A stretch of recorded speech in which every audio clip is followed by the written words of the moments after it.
స్థూల అర్థశాస్త్రం ప్రకారం పొదుపంతా పెట్టుబడిగా మారాలి. పొదుపంతా పెట్టుబడిగా మారినప్పుడు ఈ పెట్టుబడి మొత్తం మార్కెట్లోకి ఎంటర్ అయిన వస్తువుల ఉత్పత్తి వస్తే ఖచ్చితంగా మార్కెట్లో ధరలు తగ్గుతాయి. ఈ ధరలు తగ్గడం వల్ల వ్యక్తి యొక్క ఖర్చు తగ్గి, ఇది చాలా ఇంపార్టెంట్ ఫ్యాక్టర్, ఇన్వెస్ట్మెంట్ పెరిగి ఆర్థిక వ్యవస్థలో ఉత్పత్తి బాగా పెరిగి, ఉత్పత్తి పెరిగినందువల్ల మార్కెట్లోకి సప్లై భారీగా రావడం వల్ల ధరలు తగ్గేటువంటి అవకాశం ఉంటుంది. ఈ ధరలు తగ్గినప్పుడు ఆటోమేటిక్గా వ్యక్తి యొక్క ఆదాయాలు పెరుగుతాయి. ఎందుకంటే ఖర్చు తగ్గుతుంది కాబట్టి ఆదాయాలు పెరుగుతాయి. ఈ పెరిగినటువంటి ఆదాయాలన్నీ కూడా ఖచ్చితంగా ఆస్తులను క్రియేట్ చేస్తాయి. You can create the assets. Plus ప్రజల చేతిలో ఉన్నటువంటి ఆదాయాలు పెరుగుతాయి, దాంతోపాటు కొంత పొదుపు కూడా పెరుగుతుంది. అంటే పొదుపు పెరిగినప్పుడు మళ్ళీ ఆటోమేటిక్గా పెట్టుబడి కూడా పెరుగుతుంది. కాబట్టి కన్జంప్షన్ అనేటువంటిది, అంటే వినియోగం అనేటువంటిది ఆర్థిక వ్యవస్థలో ఎంత తక్కువ వస్తే అంత మంచిదని అనుకుంటాం మనం. దాని ద్వారా ఏంటి ప్రయోజనం అని అంటే ఖచ్చితంగా పొదుపు అనేటువంటిది పెరుగుతుంది. ఇంకొకసారి మనం లోతుకి ఆర్థిక వ్యవస్థలో ఒక వ్యక్తి యొక్క ఖర్చు ఇతర వ్యక్తులకు ఆదాయం అవుతుంది. మనం చాలా థీరీస్లో చూస్తుంటాం. ఒక వ్యక్తి ఏ అనేటువంటి వ్యక్తి చేసేటువంటి ఖర్చు బి అనేటువంటి వ్యక్తికి ఖచ్చితంగా ఆదాయం అవుతుంది. ఈ ఆదాయం ఖర్చు తగ్గినప్పుడు ఆటోమేటిక్గా ఆదాయాలు తగ్గి అతని ఖర్చు పొదుపు కూడా తగ్గేటువంటి అవకాశం ఉంటుంది. అటు ఆర్థిక వ్యవస్థ కొంతవరకు షింక్ అయ్యేటువంటి అవకాశం ఉంటుంది. ఎక్కడో 100 పాయింట్లతో స్టార్ట్ అయినటువంటి ఆర్థిక వ్యవస్థ దాదాపుగా బాగా షింక్ అయిపోయి ఇంటర్నల్గా బాగా క్లోజ్ అయిపోయి చాలా తక్కువ లిమిటెడ్ ఉద్యోగ అవకాశాలకు అవకాశం ఏర్పడుతుంది. కాబట్టి ఆ ఉద్యోగ అవకాశాలు మనం బేస్ చేసుకొని మాట్లాడతాం. తద్వారా వచ్చేటువంటి ఆదాయాలతో పాటుగా వినియోగ వ్యయం కూడా ఖచ్చితంగా పెరగాల్సిన అవసరం ఉంటుంది. ఈ అంశాన్ని మనం ప్రాథమిక మానసిక సూత్రంగా మనం చెప్పచ్చు.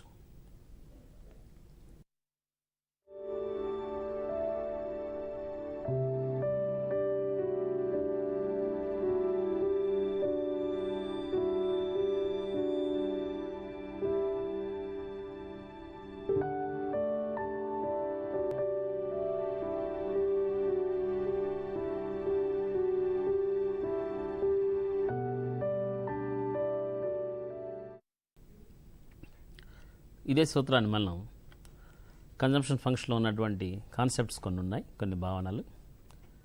కీన్స్ ఉద్దేశం ప్రకారం వినియోగ వ్యయం అనేటువంటిది ముఖ్యంగా 2 అంశాల మీద ఆధారపడి ఉంటుంది.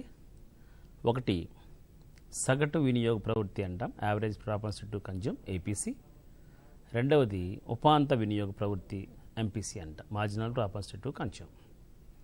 అసలు ఏపీసీకి ఎంపీసీకి ఉన్నటువంటి ఎక్స్ప్లెనేషన్ మనం ఒకసారి పరిశీలిస్తే, ఏపీసీ అంటే ఏంటి? ఇది కేవలం వ్యక్తులు సంపాదించేటువంటి ఆదాయంలో నుంచి అదే వ్యక్తి చేసేటువంటి ఖర్చు మీద ఖర్చు అనేటువంటి ఎంత ఉందో మనం తెలుసుకోవచ్చు. ఎంత అమౌంట్ని మనం ఆదాయంగా పరిగణలోకి తీసుకుంటున్నాం, అందులో నుంచి మనం డబ్బులు ఎంత ఖర్చు పెడుతున్నాం అనేటువంటిది ఇక్కడ సగటు అంటే మనకు సంవత్సరం మొత్తంలో ఎంత ఆదాయం వస్తుంది, ఎంత ఖర్చు చేశారు, మిగిలినటువంటిది మనం అనుకున్నాం ఇందాక పొదుపు స్థాయిలోకి కన్వర్ట్ అవుతుందని అనుకున్నాం. కాబట్టి ఏపీసీ ఈజ్ ఈక్వల్డ్ ఈ సంవత్సర కాలంలో మీరు చేసినటువంటి మొత్తం ఖర్చు డివైడెడ్ బై సంవత్సర కాలంలో మీరు సంపాదించినటువంటి ట్యాక్సెస్ పోగా మీరు సంపాదించినటువంటి వ్యయ ఆదాయాన్ని మన పరిగణలోకి తీసుకోవచ్చు. కాబట్టి సగటు వినియోగ ప్రవృత్తి APC is equalled total C T by Y D T అనుకున్నాం. ఈక్వేషన్ ఏం చెప్తుంది? వినియోగ ఫలం యొక్క ఈక్వేషన్ ఏం చెప్తుంది అని అంటే C T is equalled function of Y D T. ఇందాక మనం చూసాం ఆల్రెడీ. ఈ సగటు APC is equalled C T by Y D T అంటాం. ఇంకా సిటీ అనేటువంటిది కాన్స్టెంట్గా ఉంటుంది, స్థిరమైనటువంటి కాల వ్యవధి, 1 సంవత్సరం లేదా 6 నెలలు, 3 నెలలు, 1 సంవత్సరం, యావరేజ్గా అంతే మనం తీసుకోవచ్చు. సాధారణంగా ఆర్థిక వ్యవస్థలో ప్రతి అంశాన్ని 1 సంవత్సరానికి తీసుకుంటాం కాబట్టి 1 సంవత్సర కాలంలో అంటే ఒక నిర్దిష్టమైనటువంటి టీ ఇక్కడ ఉంది కాబట్టి ఆ టీలో ఆ నిర్దిష్ట కాలంలో మన ఖర్చు ఇది కూడా సిటీ. అదే నిర్దిష్ట ఈ ఏపీసీని మనం ఒక చిన్న ఎగ్జాంపుల్ ద్వారా మనం తెలుసుకోవచ్చు. బాగా శ్రమ చేసేటువంటి ఒక వ్యక్తి యొక్క సంవత్సర ఆదాయం 1000 రూపాయలని అనుకున్నాం. అందులో నుంచి అతను 600 రూపాయలు ఖర్చు పెట్టాడు అనుకున్నాం. ఇక్కడ ఎంత వస్తుంది సగటు వినియోగ ప్రవృత్తి అని అంటే 600 డివైడెడ్ బై 1000 రూపాయలు ఈజ్ ఈక్వల్డ్ 0.6. ఇది నథింగ్ బట్ 60% అని అంటాం. కాబట్టి ఇక్కడ సగటు వినియోగ ప్రవృత్తి ఎంత అని అంటే 60%. ఇందాక అనుకున్నాం మనం ఖర్చు అంతా పోగా మిగిలినటువంటిది అంతా కూడా ఆటోమేటిక్గా పొదుపులోకి కన్వర్ట్ అవుతుంది. కాబట్టి 60%ని వాళ్ళు ఖర్చు చేస్తున్నటువంటి పరిస్థితి, మిగిలినటువంటి 40%ని మనం మనకి ఏం ఇక థీరీ ఇక్కడ లాజికల్గా మనం ఎలా అవసరం లేదు. 60% చాలా థీరీస్ వచ్చినప్పటికీ కూడా ఆ థీరీస్ యొక్క గమ్యం ఒకటే. ఆర్థిక వ్యవస్థలో ఎప్పుడూ ఉండేది రెండు అంశాలు. ఒకటి అది ఖర్చు కానీ, రెండోది పొదుపు కానీ. రకరకాల ఆర్థిక వ్యవస్థలో రకరకాలైనటువంటి అంశాలు మనం కనపడతాయి. బట్ రియాలిటీలో వాస్తవంగా మనం మాట్లాడితే ఒకటి ఖర్చు, రెండోది పొదుపే. అంటే ఇక్కడ ఎక్కడ డీవియేషన్ లేదు కాబట్టి ఖర్చు పోను, మిగిలినంతా కూడా మనం సేవింగ్స్గా కన్వర్ట్ చేసుకోవడం. కాబట్టి ఇక్కడ ఇన్కమ్ ఆఫ్ ది ఇండివిజువల్స్ అంటే వ్యక్తుల యొక్క ఆదాయాలు అనేటువంటివి పెరుగును. 5,000 ఖర్చు పెట్టుకోలేడు. ఎందుకంటే నాకు అనుకున్నాం మన పరిస్థితులు, కుటుంబ వ్యవస్థ, అక్కడ ఉన్నటువంటి మార్కెట్లో ఉన్నటువంటి పరిస్థితులు, ధరలు, చాలా అంశాలు అతను ప్రభావితం చేస్తూ ఉంటాయి. కాబట్టి వచ్చినటువంటి ఆదాయాన్ని మొత్తం అతను ఖర్చు పెట్టుకోవచ్చు, ఖర్చు పెట్టకపోవచ్చు. కానీ సాధారణంగా ఏ వ్యక్తి కూడా ఖర్చు పెట్టాడు. అక్కడ ఎంతో కొంత కాస్త పొదుపు వైపు చూస్తాడు. కాబట్టి ఈ కాన్సెప్ట్ అనేటువంటి దాన్ని మనం 2,000 మనం సంపాదిస్తే 1,200 ఖర్చు పెడతాడు, లేదా 1,000 సంపాదిస్తే 600 ఖర్చు పెడతాడు. కాబట్టి ఖచ్చితంగా ఖర్చు పెట్టగా మిగిలినంతా కూడా పొదుపుగా. దీన్ని మనం ఒక డయాగ్రామ్ ద్వారా కూడా తెలుసుకోవచ్చు. ఈ డయాగ్రామ్లో ఓఎక్స్ అక్షం యొక్క మొత్తం వాల్యూస్ 0 ఉంటాయి, ఓవై యాక్సెస్ యొక్క మొత్తం వాల్యూస్ 0 ఉంటాయి. కాబట్టి ఓఎక్స్ అక్షం మీద మనం వ్యయ ఆదాయాన్ని తీసుకున్నాం. ఇక్కడ ఎక్కడ కూడా మన జాతీయ ఆదాయం కానీ తలసరి ఆదాయాన్ని బాధ వాడకూడదు. ఎందుకంటే అదంతా కూడా మన ఆదాయం కాదు. కాబట్టి కేవలం వినియోగ పొలంలో మనం మాట్లాడేసినటువంటి థియరీ అంతా కూడా వ్యయ ఆదాయంగా మనం చెప్తాం. కాబట్టి కన్జంప్షన్ అనేటువంటిది ఓవై అక్షం మీద మనం వినియోగ వ్యయాన్ని తీసుకున్నాం, ఓఎక్స్ అక్షం మీద వ్యయ ఆదాయాన్ని తీసుకున్నాం. ఒకసారి ఈ ఆదాయాన్ని చూస్తే 50 రూపాయలు అనుకున్నాం. రూపాయలు మనం మాట్లాడితే 50 రూపాయలు అతని యొక్క ఆదాయం ఉంది. ఇదే 50 రూపాయలని ఆయన 50 రూపాయలుగా ఖర్చు పెట్టేశాడు. ఒకసారి మనం దాని డిస్క్రిప్షన్ చూస్తే, ఒకవేళ అతను సంపాదించిన 50 రూపాయలని ఇక్కడ చూడండి ఒకసారి ఏపీసీ CT/YDT అనుకున్నప్పుడు 50 రూపాయలు అతను సంపాదించినటువంటి ఆదాయం, అతను ఖర్చు పెట్టింది కూడా 50 రూపాయలు. అక్కడ వచ్చిన ఆదాయం 50, ఖర్చు పెట్టింది 50 = 1. 1 అంటే ఇట్ ఈజ్ ఈక్వల్ టు 100%. కాబట్టి ఇక్కడ వచ్చినటువంటి ఆదాయం 50, చేసినటువంటి ఖర్చు 50. కాబట్టి వచ్చిన ఆదాయాన్ని మొత్తాన్ని ఖర్చు పెట్టాడు. కాబట్టి అతనికి పొదుపు అనేటువంటిది 0గా అని మనం చూపించేస్తున్నాం ఇక్కడ. కాబట్టి ఇక్కడ సేవింగ్స్ అనేటువంటిది అవకాశం లేదని చెప్పచ్చు. అదేవిధంగా అతని ఆదాయం పెరిగితే, ఆదాయం పెరగడానికి చాలా స్కోప్ ఉంటుంది. ఎందుకంటే ఉద్యోగ అవకాశాల్లో మార్పులు రావచ్చు, అతనికి శ్రామిక శక్తి పెరగచ్చు, సామర్థ్యం పెరగచ్చు, ఎక్కువ పని దొరకచ్చు. ప్లస్ సమకూర్చుకున్నప్పుడు 400 రూపాయలు మనం పెరిగింది అనుకున్నాం తన ఆదాయాన్ని. ఈ 400 పెరిగినప్పుడు ఇక్కడ కేవలం ఖర్చు చూడండి 100 రూపాయలు మాత్రమే చేయగలిగాడు. ఈ సిఎఫ్ అనేటువంటిది మనకు వినియోగ వ్యయరేఖ. ఇక్కడ 50 రూపాయలు ఉన్నప్పుడు 50 రూపాయలు రూపాయలు అతను ఖర్చు పెట్టకుండా కేవలం 100 రూపాయలు మాత్రమే ఖర్చు పెట్టాడు. ఒకసారి మనం ఈ డయాగ్రామ్ని మళ్ళీ ఒకసారి పరిశీలిస్తే, ఇది YD=YDT అన్నాం కదా, CT=YDT అన్నాం కదా. 100 రూపాయలు అతను చేసిన ఖర్చు, 400 రూపాయలు అతను సంపాదించిన ఆదాయం =0.25. అంటే కేవలం 25% ఖర్చు చేశాడు, మిగిలిన 75% అతను ఆటోమేటిక్గా దాచుకున్నాడని మనం చెప్పచ్చు. అంటే దీని యొక్క మన ఉద్దేశం ఏంటి అని అంటే, ఆదాయాలు పెరిగినంత మాత్రాన వచ్చిన ఆదాయాన్నంతా ఖర్చు పెడతారా అని అనుకోవడం పొరపాటు. ప్రతి వ్యక్తి, ఏ వ్యక్తి అంటే మానసిక స్థితి బాగా ఉన్న ఏ వ్యక్తి అయినా సరే వచ్చిన ఆదాయాన్ని మొత్తాన్ని ఎట్టి పరిస్థితుల్లో ఖర్చు చేయడు. ఖచ్చితంగా భవిష్యత్తు అవసరాలు ఉంటాయి. మీకు same Keynesian theory, reveal preference theory అని అంటాం. ఎందుకు డిమాండ్ చేస్తారు డబ్బు? మూడోది ముందు జాగ్రత్త కోసం. కాబట్టి ఈ 3 అవసరాల కోసం కీన్స్ ఉద్దేశం ప్రకారం ఖచ్చితంగా డబ్బుని డిమాండ్ చేస్తారు. ఇన్ ది సెన్స్ ఖచ్చితంగా డబ్బుని ఎంతో కొంత తమ దగ్గర ఉంచుకుంటారు. రోజువారీ ఖర్చులు, అనుకోని ఖర్చులు, ఇంకోటి ఏంటంటే ముందు జాగ్రత్త. రోజువారీ ఖర్చుల్ని ఆపేసుకొని మనం ట్రీట్మెంట్ ఉదాహరణ పోతా ఉన్నాం, చిన్న యాక్సిడెంట్ అయింది అనుకున్నాం, మన రోజువారీ ఖర్చులు భోజనాన్ని ఆపేసుకొని ఖచ్చితంగా ట్రీట్మెంట్ చేయించుకోం కదా. కాబట్టి రోజువారీ ఖర్చులు వేరే. 3 పరిస్థితుల్ని దృష్టిలో పెట్టుకొని ప్రతి వ్యక్తి కూడా ఎంతో కొంత డబ్బుని దాచిపెట్టుకుంటాడు. కాబట్టి ఇక్కడ మనం ఆలోచించాల్సిన కూడా ఏంటంటే, ఇక్కడ 50 మనం చూసినప్పుడు మొత్తం ఖర్చు పెట్టగలిగాడు. ఇక్కడ 100 రూపాయలు మాత్రమే ఖర్చు పెట్టగలిగాడు. మిగిలినటువంటి 300 రూపాయలను మనం మాట్లాడితే 300 రూపాయలు అతను సేవ్ చేయగలిగాడు. కాబట్టి ఇన్ ది పాయింట్ ఆఫ్ ఎస్లో, ఈ పాయింట్లో ఆర్ బిందువులో ఇక్కడ both are equal. Disposable income = consumption. వ్యక్తి యొక్క ఖర్చు, వ్యక్తి యొక్క ఆదాయం సమానం. కాబట్టి ఈ పాయింట్ ఆర్ బిందువులో మీకు సేవింగ్స్ 0. ఎస్ బిందువులో పరిశీలిస్తే ఆదాయం 4 చేస్తుంది. ఈ పరిస్థితే మీకు ఒక్కసారి లోతుకు వెళ్ళి పరిశీలిస్తే ఈ పరిస్థితే ప్రపంచ స్థాయిలో ఆర్థిక మాంద్యానికి అవకాశం ఏర్పడేట్టు చేసింది. మినహాయించి మిగిలిన దాదాపు 119 దేశాలు ఆకలితో అలవాటు కొన్ని లక్షల మంది మరణించారు. దానికి కారణం ఏంటంటే ఒక చిన్న పొదుపు మాత్రమే ఆర్థిక వ్యవస్థను ప్రభావితం చేసిందని చెప్పచ్చు. అంటే ఇక్కడ 100 రూపాయలు ఖర్చు చేయగలిగిన వాళ్ళు 300 దాచిపెట్టారు అని అంటే ఇందాక అనుకున్నట్టు మనం ఏ అనేటువంటి వ్యక్తి చేసేటువంటి ఖర్చును మనం బేస్ చేసుకుంటే అది బి వ్యక్తికి ఆదాయం అవుతుంది. బి వ్యక్తి చేసేటువంటి ఖర్చు సి వ్యక్తికి ఆదాయం అవుతుంది.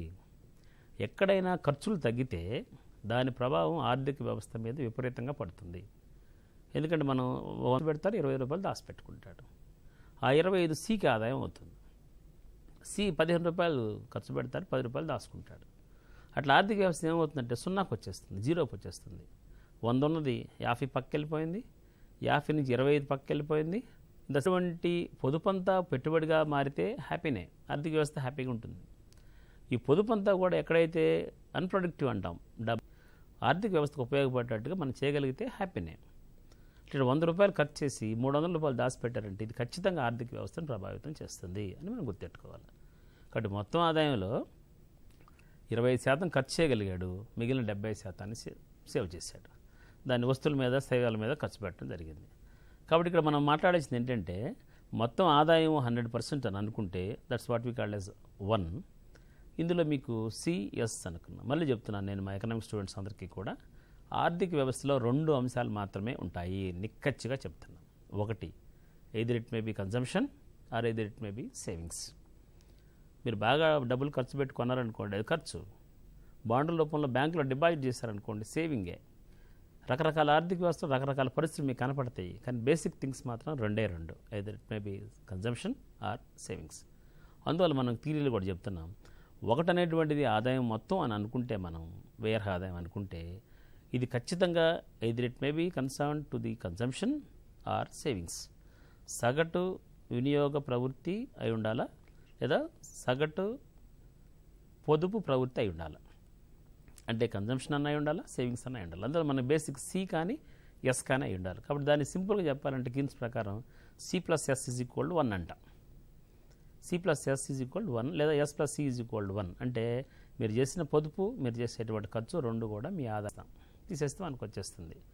కాబట్టి నేను ఎకనామిక్స్లో మళ్ళీ స్ట్రెస్ చేసే అంశం ఏంటంటే ఆదాయాన్ని మనం పరిగణించవచ్చు, ఆదాయాన్ని లెక్కలోకి తీసుకోవచ్చు. కానీ ఏపీసీని కానీ మనం కానీ కనుక్కోగలిగితే, కన్జంప్షన్ కానీ మనం కనుక్కోగలిగితే, ఆర్థిక వ్యవస్థ మొత్తాన్ని మనం గెస్ చేయగలిగితే, ఫోర్కాస్ట్ అంచనా వేయగలిగితే ఆర్థిక వ్యవస్థ మొత్తాన్ని ఈజీగా గాడిలో పెట్టచ్చు అంటాడు అమర్త్య కుమార్ సేన్. కాబట్టి ఆర్థిక వ్యవస్థ మొత్తంలో బలమైనటువంటి అంశం ఏంటంటే కన్జంప్షన్, వినియోగ వ్యయం, ఖర్చు లేదా వ్యయం అంటాం. కాబట్టి ఈ వ్యయాన్ని మనం సంపాదించాలి, కనుక్కోవాలి అని అనుకుంటే మొత్తం ఆదాయంలో నుంచి మనం సేవింగ్స్ తీసేయాలి. ఇక్కడ మన సేవింగ్స్ తెలిసినా మనకు సి వచ్చేస్తుంది, సి తెలిసినా సేవింగ్స్ వచ్చేస్తాయి. లేదు మన సేవింగ్స్ని కనుక్కోవాలనుకోండి =1 - ఏపీసీ, మనం కన్జంప్షన్ తీసేస్తాం. కాబట్టి సేవింగ్ కలిసి మనకు బేసిక్ థియరీలో ఏపీసీ ప్లస్ ఏపీఎస్ =100%, అది ఏపీసీ =1 - ఏపీఎస్, లేదా ఏపీఎస్ =1 - ఏపీసీ. ఫైనల్గా కన్జంప్షన్ ప్లస్ సేవింగ్స్ మీ ఆదాయంతో సమానం కావాలి. ఒకసారి నెక్స్ట్ రెండో అంశం ఏంటంటే అందరికీ బాగా తెలిసినటువంటి అంశం ఏంటంటే మార్జినల్ అంటే ఉపాంత అంటే అదనంగా మనం ఆల్రెడీ చాలాసార్లు చదువుకొని ఉంటాం ఎకనామిక్స్ సంబంధించి. అంటే మార్జినల్ ప్రాపర్సిటీ అంటే అదనంగా ఎంత ఆదాయం సంపాదిస్తున్నారు, అదనంగా సంపాదించిన ఆదాయంలో నుంచి మనం ఏమైనా ఖర్చు పెడుతున్నామా, అంటే అదనంగా సంపాదించిన ఆదాయాన్ని మొత్తాన్ని ఖర్చు పెడుతున్నామా, అదనంగా వచ్చిన దాంట్లో నుంచి తక్కువ ఖర్చు పెడుతున్నామా. థియరీ కూడా అది చెప్తుంది. ఆదాయాలు పెరుగుతూ ఉంటే ఖచ్చితంగా ఖర్చు కూడా పెరుగుతుంది, బట్ ఆదాయం పెరిగినటువంటి స్థాయిలో ఖర్చు పెరగదు అనేటువంటిది వాస్తవం. అందువల్ల ఖచ్చితంగా సేవింగ్స్ అనేటువంటి మన పరిధిలోకి వస్తూ ఉన్నాయి. కాబట్టి ఉపాంత వినియోగ ప్రవృత్తి ఏం తెలియజేస్తుంది అని అంటే అదనంగా వ్యక్తులు సంపాదించినటువంటి ఆదాయంలో నుంచి అదనంగా చేసే ఖర్చుని మనం ఉపాంత వినియోగ ప్రవృత్తిగా చెప్పచ్చు. అందుకే ఎంపీసీ చూస్తే మనం ఒకసారి డెల్టా సిటీ అంటాం. డెల్టా అంటే మ్యాథమెటికల్గా delta means change, what we called as మార్పు అంటాం. కాబట్టి ఇందాక ఏమనుకున్నాం, ఏపీసీలో CT/YDT అనుకున్నాం కదా. ఇప్పుడు ఎంపీసీలో డెల్టా CT/డెల్టా YDT అన్నాం. ఎక్స్ట్రా డెల్టా అనే పదం ఇక్కడ వాడుతున్నాం, మనం డెల్టా అనే మార్కును వాడుతున్నాం. కాబట్టి ఈ నిర్దిష్ట కాలంలో సిలో వచ్చిన మార్పు డివైడెడ్ బై ఇదే నిర్దిష్ట కాల వ్యవధిలో వైడిటీలో వచ్చినటువంటి మార్పు.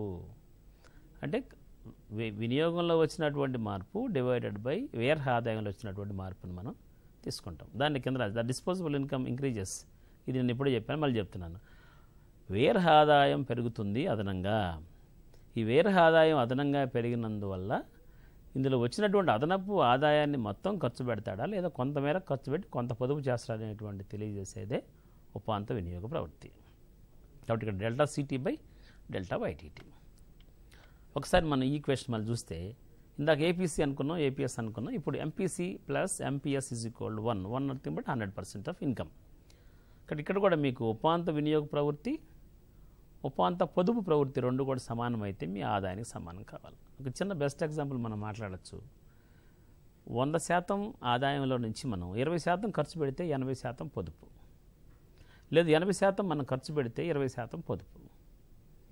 ఈ పొదుపు ఖర్చు రెండు 100% దాటే అవకాశం ఉందా? లేకపోవచ్చు. ఆర్థిక వ్యవస్థలో ఎవడు అప్పు చేసి సేవ్ చేయడు. ఆర్థిక వ్యవస్థలో ఎవడైనా అప్పు చేసి ఖర్చు చేస్తాడు, కానీ అప్పు చేసిన తర్వాత దాన్ని సేవ్ చేయడు. ఎందుకంటే దానికి ఉన్నటువంటి పరిధులు వేరే ఉంటాయి. కాబట్టి ఈ రెండు కూడా ఎందుకు సమానం అంటే మీకు గుణకంలో కూడా ఆర్థిక వ్యవస్థలో గుణకం ఉంటుంది, మల్టిప్లయర్. K = 1/1 - MPC అంటాం. ఈ గుణకంలో కూడా మీకు వచ్చేటువంటి కాబట్టి ఎప్పుడు కూడా 1 అంటే మనకు 100% అని. కాబట్టి ఏపీసీ, ఎంపీసీ, ఎంపీఎస్ రెండు కలిసి ఒకటికి సమానం కావాలి. కాబట్టి ఇక్కడ సి పెరిగితే ఎస్ తగ్గుతుంది, సి తగ్గితే ఎస్ పెరుగుతుంది తప్ప ఈ రెండు కలిసి 100% ఆదాయాన్ని పెంచలేవు. మళ్ళీ నేను చెప్తున్నా, ఈ వ్యక్తిగత ఆదాయం అనేటువంటిది కేవలం స్వతంత్ర అంశం. నువ్వు సంపాదించిన దాంట్లో నుంచి ఖర్చు పెట్టాలి తప్ప బయట నుంచి తీసుకొచ్చి ఖర్చు పెట్టి తర్వాత సంపాదిస్తున్నటువంటిది ఆర్థిక వ్యవస్థలో లేదు. కాబట్టి C plus MPS is equal 1. మనం సి కావాలి అంటే ఉపాంత వినియోగ ప్రవృత్తి కావాలి అని అంటే 1 - ఎంపీఎస్. సేవింగ్స్ మనం తీసేస్తున్నాం. కాబట్టి సేవింగ్స్ మనం కావాలనుకోండి 1 - ఎంపీసీగా తీసేస్తున్నాం. కాబట్టి మీకు సి తెలిస్తే ఎస్ తెలుసుకోవచ్చు, ఎస్ తెలిస్తే సి తెలుసుకోవచ్చు. ఈ రెండింటికి లింక్ ఉన్నటువంటిది ఆదాయంగా మనం చెప్పచ్చు. కాబట్టి ఎగ్జాంపుల్ ఒకసారి value of MPS is equal, ఖచ్చితంగా మనం ఇక్కడ వాల్యూని మనం కానీ పరిశీలిస్తే ఎంపీసీ ఈజ్ ఈక్వల్ 0.5%. ఆటోమేటిక్గా 0.5% అనేది ఎంపీసీ ఉంది అని అంటే మిగిలినటువంటి 0.50 ఎంపీఎస్గా చెప్పచ్చు. ఈ రెండింటిని మనం బేస్ చేసుకొని ఆదాయం, ఇక్కడ ఆదాయం చూడండి 200 రూపాయల ఆదాయం ఉంది, ఇక్కడ 90 రూపాయలు మాత్రమే ఖర్చు చేయగలిగారు. అంటే పాయింట్ 6 వద్ద మనకున్నటువంటి విలువ ఏంటి అని అంటే ఖచ్చితంగా ఈ 6 బిందువు వద్ద ఆదాయం 200, 90 రూపాయలు కేవలం ఖర్చు. కాబట్టి ఇక్కడ ఈ రెండుకి మధ్య డిఫరెన్స్ చూద్దాం. ఒకసారి ఆదాయం 200 400కి పెరిగింది. 400 పెరిగినప్పుడు 400 రూపాయలని మొత్తాన్ని ఖర్చు చేశాడంటే చేయలేదు. కాబట్టి ఎంపీసీలో మనం చూసి చెప్పిన సూత్రం ఏంటి అని అంటే ఇక్కడ వచ్చిన మార్పు ఎంత అంటే 100 రూపాయలు మైనస్ 90 రూపాయలు ఈజ్ ఈక్వల్ 10. ఇక్కడ వచ్చిన మార్పు ఎంత 400 మైనస్ 200 ఈజ్ ఈక్వల్ 200. కాబట్టి 10/200 అనేటువంటిది ఇక్కడ క్యూ అనేటువంటిది వినియోగ వ్యయంలో వచ్చినటువంటి మార్పు, క్యూఆర్ అనేటువంటిది ఆదాయంలో వచ్చినటువంటి మార్పు. ఈ రెండు మార్పులు మనం గమనిస్తే వ్యయ ఆదాయంలో ఎక్కువ శాతం కేవలం 10% లేదా 10 రూపాయలు మాత్రమే మనకు తేడా వచ్చింది. కాబట్టి ఏ వ్యక్తి అయినా సరే ఖచ్చితంగా మనం చెప్పొచ్చు డయాగ్రామ్ బేస్ చేసుకొని, ఏ వ్యక్తి అయినా సరే ఖచ్చితంగా అదనంగా వచ్చినటువంటి ఆదాయాన్ని మొత్తాన్ని ఖర్చు చేయడాన్ని మనం ఖచ్చితంగా చెప్పచ్చు.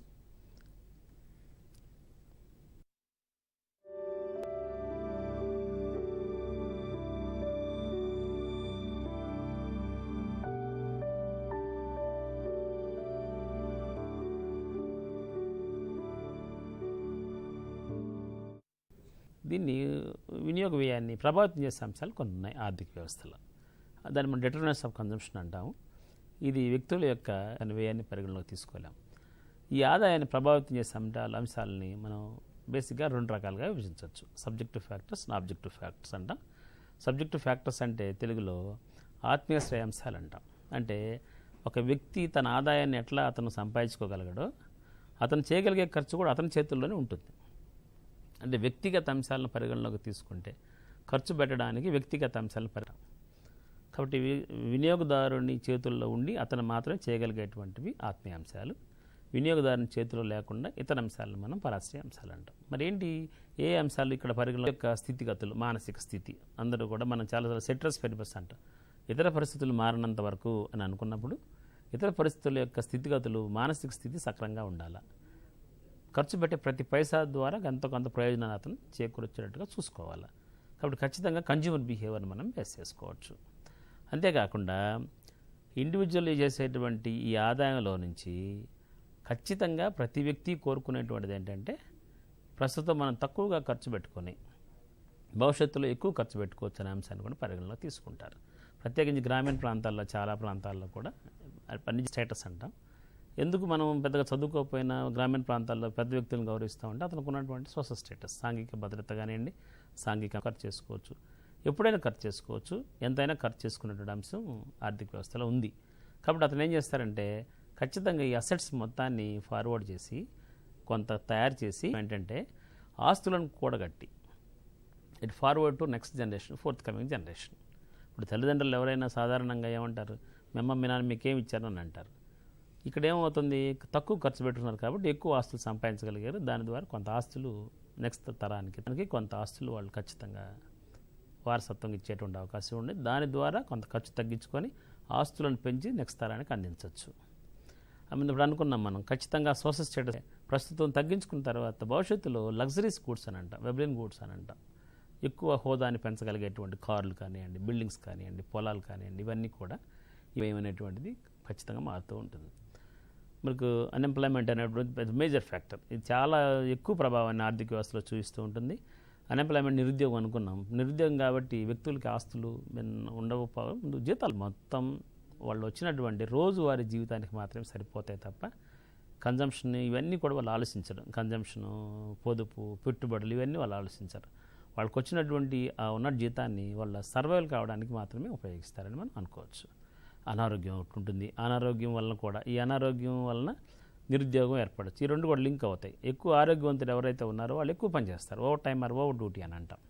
ఈ ఓవర్ టైం చేసినప్పుడు ఎక్కువ టైం పని చేస్తే ఎక్కువ ఆదాయాలు వస్తాయి, తక్కువ టైం పని చేస్తే తక్కువ ఆదాయాలు వస్తాయి. కాబట్టి ఇవన్నీ కూడా ఖచ్చితంగా ఆదాయాల మీద ప్రభావం చూపిస్తాయి. నెక్స్ట్ బిజినెస్ పర్పస్ కూడా మనం చూడొచ్చు.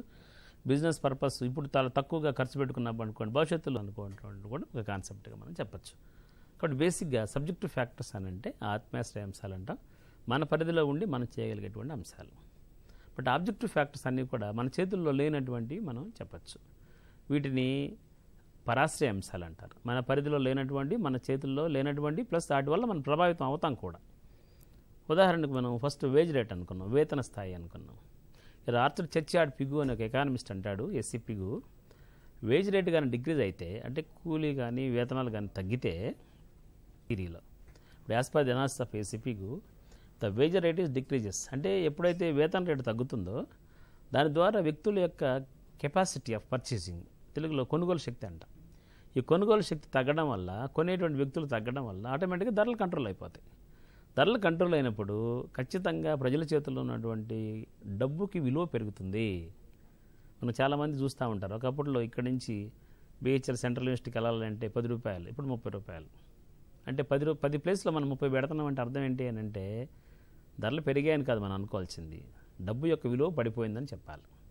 కాబట్టి డబ్బు యొక్క విలువ ఎప్పుడు పెరుగుతుంది అని అంటే ఆర్థిక వ్యవస్థలో ధరలు బాగా తగ్గితే ఖచ్చితంగా ద్రవ్యం యొక్క విలువ పెరుగుతుంది. మనం ఇక్కడ ఒకసారి ఆస్తులన్నింటినీ మనం కానీ పరిగణలో తీసుకున్నాం, లేదా ఉన్నటువంటి సోర్స్ ఆఫ్ మనీ అంటాం, రిసోర్స్ ఆఫ్ మనీ అనుకుంటే ఇవన్నీ కూడా ఆ ఆదాయాన్ని ఖచ్చితంగా ప్రభావితం చేసేటువంటిది, తద్వారా వినియోగాన్ని కూడా ప్రభావితం చేసే అంశాలుగా మనం చెప్పుకోవచ్చు. నెక్స్ట్ ఇంకా ఇతర పరాశ్రయ అంశాలు అతి ముఖ్యమైనటువంటి అంశం రేట్ ఆఫ్ ఇంట్రెస్ట్ అంట, వడ్డీ రేట్ అంట. ఇప్పుడు చాలామంది ఎకనామిక్స్ పిల్లలకి పెద్ద కన్ఫ్యూజ్ ఉంటుంది, బ్యాంక్ రేట్ అంటే ఏంటి, వడ్డీ రేట్ అంటే ఏంటి, repo rate, reverse repo rate. Repo rate అంటే ఏం లేదు, పెద్దగా మన లోన్ అడిగినప్పుడు ఎస్బీఐ లాంటి బ్యాంకులు రిజర్వ్ బ్యాంక్ వెళ్తాయి, మనం వడ్డీ ఎస్బీఐకి కడతాం, ఎస్బీఐ ఆర్బీఐకి వడ్డీ కడుతుంది, ఆ వడ్డీని మనం రెపో రేటు అంటాం. కేవలం రిజర్వ్ బ్యాంకుకి మాత్రమే ఉందని మనం గ్రహించాలా. ఈ వడ్డీ రేట్ అనేటువంటిది కొంచెం తగ్గినా, it's very very important factor. వడ్డీ రేట్ అనేటువంటిది ఏమాత్రం బ్యాంక్ రేటు వడ్డీ రేటు తగ్గింది అని అంటే ఖచ్చితంగా బ్యాంకులో ఉన్నటువంటి స్టాక్ ఆఫ్ మనీ అంట, నిల్వలు మొత్తం తగ్గినా ఖచ్చితంగా రిజర్వ్స్ మొత్తం బయటకు వచ్చేస్తాయి. ఎప్పుడైతే రిజర్వ్స్ మొత్తం బయటకు వస్తాయో ఖచ్చితంగా మార్కెట్లో కొనుగోలు శక్తి పెరిగి, డిమాండ్ పెరిగి, ధరలు పెరుగుతాయి. అందువల్ల బ్యాంక్ రేటు పెంచారనుకోండి, కొంచెం 1% పెంచినా సరే ఇళ్లలో ఉన్నటువంటి డబ్బులు కానివ్వండి ఆటోమేటిక్గా తగ్గిపోతుంది. మీకు ఒకసారి 1977 ఎమర్జెన్సీ పరిస్థితి మీకు తెలిసి ఉంటుంది. మొరార్జీ దేశాయ్ టైంలో 1000 రూపాయల నోటు అప్పుడు అమల్లో ఉంది. 1000 రూపాయల నోటు రివోక్ చేయడానికి కారణం ఏంటంటే దేశంలో అధిక ధరలు, ఇందిరాగాంధీ ఓడిపోవడానికి కూడా అధిక ధరల కారణం. కాబట్టి దానికి ఒక పర్పస్ ఉంటుంది. వడ్డీ రేటు మనం పెంచగలిగితే బయట ఉన్నటువంటి వ్యక్తులందరూ డబ్బులు తీసుకొచ్చి బ్యాంకులో డిపాజిట్ చేస్తారు. డిపాజిట్ చేశారంటే ఆటోమేటిక్ ఎకానమీ ఏమవుతుంది అంటే స్లో అయిపోతుంది. స్లో అయినప్పుడు ఆటోమేటిక్గా ధరలు తగ్గిపోతాయి. ధరలు తగ్గినాయి అనుకోండి, ప్రజల యొక్క ఆస్తులు, ద్రవ్యం యొక్క విలువ పెరుగుతుంది. కాబట్టి ఖచ్చితంగా బ్యాంకు వడ్డీ రేట్ అనేటువంటిది ఆర్థిక వ్యవస్థని ఖచ్చితంగా ఒక కుదుపునకు గురి చేస్తున్నట్లు అతిశక్తి. నెక్స్ట్ అనుకోకుండా వచ్చేటువంటి లాభాలు అనుకున్నాం. అనుకోకుండా వచ్చేటువంటి లాభాలు కూడా ఖచ్చితంగా వినియోగ వ్యయాన్ని ప్రభావితం చేస్తాయని మనం చెప్పుకోవచ్చు. నెక్స్ట్ కొత్త వస్తువులు మార్కెట్లోకి ప్రవేశించడం. మీరందరికీ చాలామందికి తెలిసినటువంటి అంశమే. ఒకప్పుడు 40,000కి అమ్ముతున్నారు. That's one type of new market, new goods in the market. విచిత్రమైన ఫోన్లు 40,000-50,000 పెట్టేటువంటి స్థితి ఆర్థిక వ్యవస్థలో 35,000 రూపాయలు ఈఎంఐలో కడుతున్నాం, ఇన్స్టాల్మెంట్స్లో కడుతున్నాం.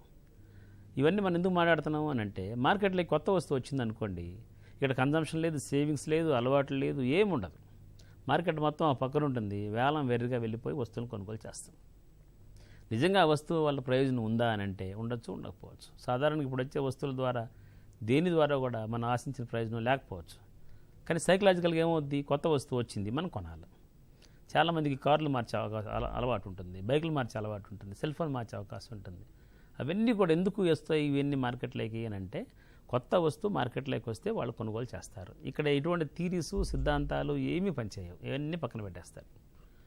కాబట్టి మార్కెట్లోకి న్యూ వస్తువులు రావడం అనేటువంటిది, ఆ వస్తువులు ప్రజల యొక్క మైండ్ సెట్ని మార్చినప్పుడు ఖచ్చితంగా వాళ్ళు కొనుగోలు చేస్తారు. ఇందులో ఎక్కడ కూడా మీ consumption pattern, savings pattern, APC, MPC అవన్నీ పనిచేయవని మనం చెప్పచ్చు.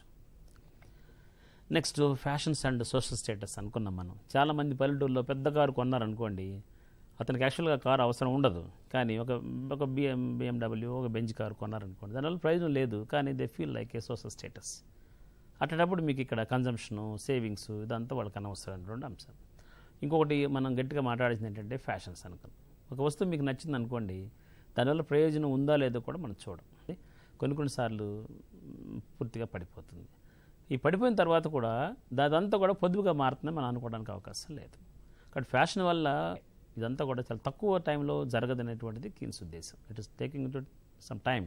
It's maybe process to 10 to 5 to 20 సాంఘిక భద్రత కోసం, సాంఘిక హోదా కోసం మనం ఖచ్చితంగా కొన్ని వస్తువులను మనం కొనుగోలు చేస్తాం. ఇక్కడెక్కడ కూడా మీకు అర్థశాస్త్ర థీరీలు కూడా పనిచేయవు. నెక్స్ట్ అన్నిటికన్నా అతి ముఖ్యమైనటువంటి అంశం, వినియోగాన్ని ప్రభావితం చేసే అంశాలు అన్నింటికల్లా అతి ముఖ్యమైన అంశం ఏంటంటే ప్రదర్శన ప్రభావం, డెమాన్స్ట్రేషన్ ఎఫెక్ట్ అంట.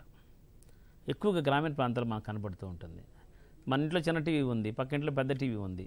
నిజంగా ఆ టీవీ ఎక్కువగా middle class people, below middle class and economy class people, 3 క్లాసులు ఉంటాయి. This are the very affected group of the people who are in the economy. వాళ్ళంతా కూడా ఒక వ్యక్తి ఏదైనా ఒక వస్తువుని కొంటే ఆటోమేటిక్గా దాన్ని కొనుగోలు చేస్తారు. దీనివల్ల ఖచ్చితంగా ఆర్థిక వ్యవస్థలో విపరీతమైనటువంటి ఎఫెక్ట్ కనబడేటువంటి పరిస్థితులు ఉన్నాయి. కానీ ఒకరిని చూసి ఒకరు నేర్చుకొని దాని అవసరం ఉందా లేదని వాళ్ళకి అనవసరం, డబ్బులు ఉన్నాయా లేదా వాళ్ళకి అనవసరం. వాళ్ళు కొన్నారు, మనం కొనాలి. వాళ్ళు అమ్మేశారు, మనం అమ్మేయాలి. ఒకరిని చూసి ఒకరు ఫాలో అయ్యి, ప్రత్యేకించి గ్రామీణ ప్రాంతాల్లో అయితే ఈ ప్రభావం ఎక్కువగా కనపడుతూ ఉంటుంది. కాబట్టి it effects the consumption in the market as a whole. చాలా చాలా తీవ్రమైన ప్రభావాన్ని మనకు కనబడుతుంటుంది. నెక్స్ట్ దీంతో పాటుగా జనాభా పెరుగుదల, డెమోగ్రాఫికల్ ఫ్యాక్టర్స్. దాదాపు 1921 కోటి, 1911 నాటికి 23 కోట్లయింది, 21 నాటికి 25 కోట్లయింది. అప్పుడున్నటువంటి ఫెసిలిటీస్, అప్పుడున్నటువంటి థీరీస్ అనేవి కూడా ఇప్పుడు దాదాపుగా 142 కోట్లు అనాధికారికంగా యుఎన్డిపి రిపోర్ట్ ప్రకారం. 2011 ప్రకారం 135 కోట్లు. ప్రజలు పెరగడం వల్ల అవసరాలు పెరుగుతాయి, ఖచ్చితంగా ఖర్చులు పెరుగుతాయి. ఆదాయాలు స్థిరంగా ఉన్నాయనుకోండి, ఖర్చులు పెరిగినాయి అనుకోండి, ఖచ్చితంగా ఆర్థిక వ్యవస్థలో చాలా తీవ్రమైన ప్రభావాలు ఏర్పడేటువంటి అవకాశం ఉంటుంది. ఇది ఎక్కువగా పెద్ద పెద్ద ఫ్యామిలీస్లో మనకు కనబడుతూ ఉంటుంది. ఎక్కువ బిగ్ ఫ్యామిలీస్ ఉంటాయి, జాయింట్ ఫ్యామిలీస్ అంటాం, ఉమ్మడి కుటుంబ వ్యవస్థ ఉంటుంది. ఆదాయాలు సంపాదించే వాళ్ళు చాలా లిమిటెడ్ వినియోగంలో మార్పు మనకు ఖచ్చితంగా కనపడుతూ ఉంటుంది. ఒకవేళ జనాభా పెరిగి, అవసరాలు పెరిగి, దానికి అనుకూలంగా ఆదాయం కూడా పెరిగిందనుకోండి, ఇక్కడేం ప్రాబ్లం లేదు, మనకు కనపడుతూ ఉంటుంది. కాబట్టి జనాభా పెరుగుదల కూడా ఒక హడ్డిల్గా మనం చెప్పచ్చు. ఈ జనాభా పెరుగుదల కూడా ఖచ్చితంగా ఆదాయం నుండి వచ్చేటువంటి ఖర్చును ప్రభావితం చేస్తున్నట్లు ఏమాత్రం శక్తి లేదు. నెక్స్ట్ సైజ్ ఆఫ్ ఫ్యామిలీ అనుకున్నాం. చాలామంది ఇప్పుడు భారతదేశంలో ఖచ్చితంగా వ్యక్తుల యొక్క స్థితిగతులు, కుటుంబంలో ఉన్నటువంటి వ్యక్తులు కూడా ఖచ్చితంగా ప్రభావం చేస్తారని చెప్పచ్చు. ఎక్కువ మంది ప్రజలు ఉన్నారనుకోండి, యాజ్ యూజువల్గా ఎక్కువ ఖర్చు పెట్టాలి. ఎప్పుడు ఇన్కమ్ అనేటువంటిది లిమిటెడ్గా సరే ఎక్స్టెండ్ అయినప్పుడు ఎక్కువ మంది వ్యక్తులు ఎక్కువ ఖర్చు పెడతారు ఎప్పుడు ఆదాయం బాగా పెరిగినప్పుడు. కానీ ఆదాయం స్థిరంగా ఉన్నాయి కాబట్టి జనాభా పెరిగే కొద్దీ అవసరాలు పెరిగినా ఖచ్చితంగా ఖర్చు తగ్గిపోతుంది. కారణం ఏంటంటే ఆదాయాలు పెరగలేదు కాబట్టి. బేసిక్ థియరీ ఇన్కమ్ పెరిగితే ఖర్చు పెరుగుతుంది, ఇన్కమ్ పెరిగిందంతా ఖర్చుగా మారాల్సిన అవసరం లేదు, లేదా పెరిగిన ఆదాయం అంతా ఖర్చుగా మారచ్చు. 3 కాన్సెప్ట్స్ ఇక్కడ. కాబట్టి ఆదాయం పెరిగిన దాన్ని బట్టి మనం చూసుకోవాలి అని అంటే ఆర్థిక వ్యవస్థ మొత్తంలో మనం ఖచ్చితంగా ఉద్యోగ అవకాశాలు పెంపొందించాలా. ఏ కాకుండా నెక్స్ట్ బ్యాంకులు తీసుకునేటువంటి కొన్ని పొదుపు ద్వారా వచ్చేటువంటి ఇప్పుడు ఈ మధ్య చాలా మనం చూస్తుంటాం. ఇవన్నీ మనం మాట్లాడుకునే పరిస్థితి కాదు, కానీ బ్యాంకు ద్వారా వచ్చేటువంటివి చాలా ప్రోగ్రామ్స్ గవర్నమెంట్ చేస్తూ ఉంటుంది. గ్రామీణ ప్రాంతాల్లో రుణగ్రస్తత ఇది ఒకసారి మనం పరిశీలిస్తే, రుణగ్రస్తత అంటే అప్పు తీసుకోవడం, దాన్ని తిరిగి చెల్లించడం. అప్పు తీసుకున్న దాన్ని తిరిగి చెల్లించాలి అని అంటే ఖచ్చితంగా మీ ఖర్చును మీరు తగ్గించుకోవాలి అని గుర్తెట్టుకోవాలి. అప్పు తీసుకుంటాం, మనం తీసుకున్నటువంటి అప్పును తిరిగి చెల్లించాలంటే ఎంతో కొంత ఖర్చు తగ్గించుకొని అప్పు తిరిగి కట్టాలి. దానివల్ల ఖచ్చితంగా వినియోగ వ్యయంలో మార్పు వస్తుంది. పరపతి ఉంది, పరపతి ద్వారా కొంత డబ్బులు అదనంగా వస్తాయి. దీని ద్వారా కొంత కొనుగోలు శక్తి పెరిగి డిమాండ్ పెరిగి ఖచ్చితంగా వినియోగం పెరుగుతుంది.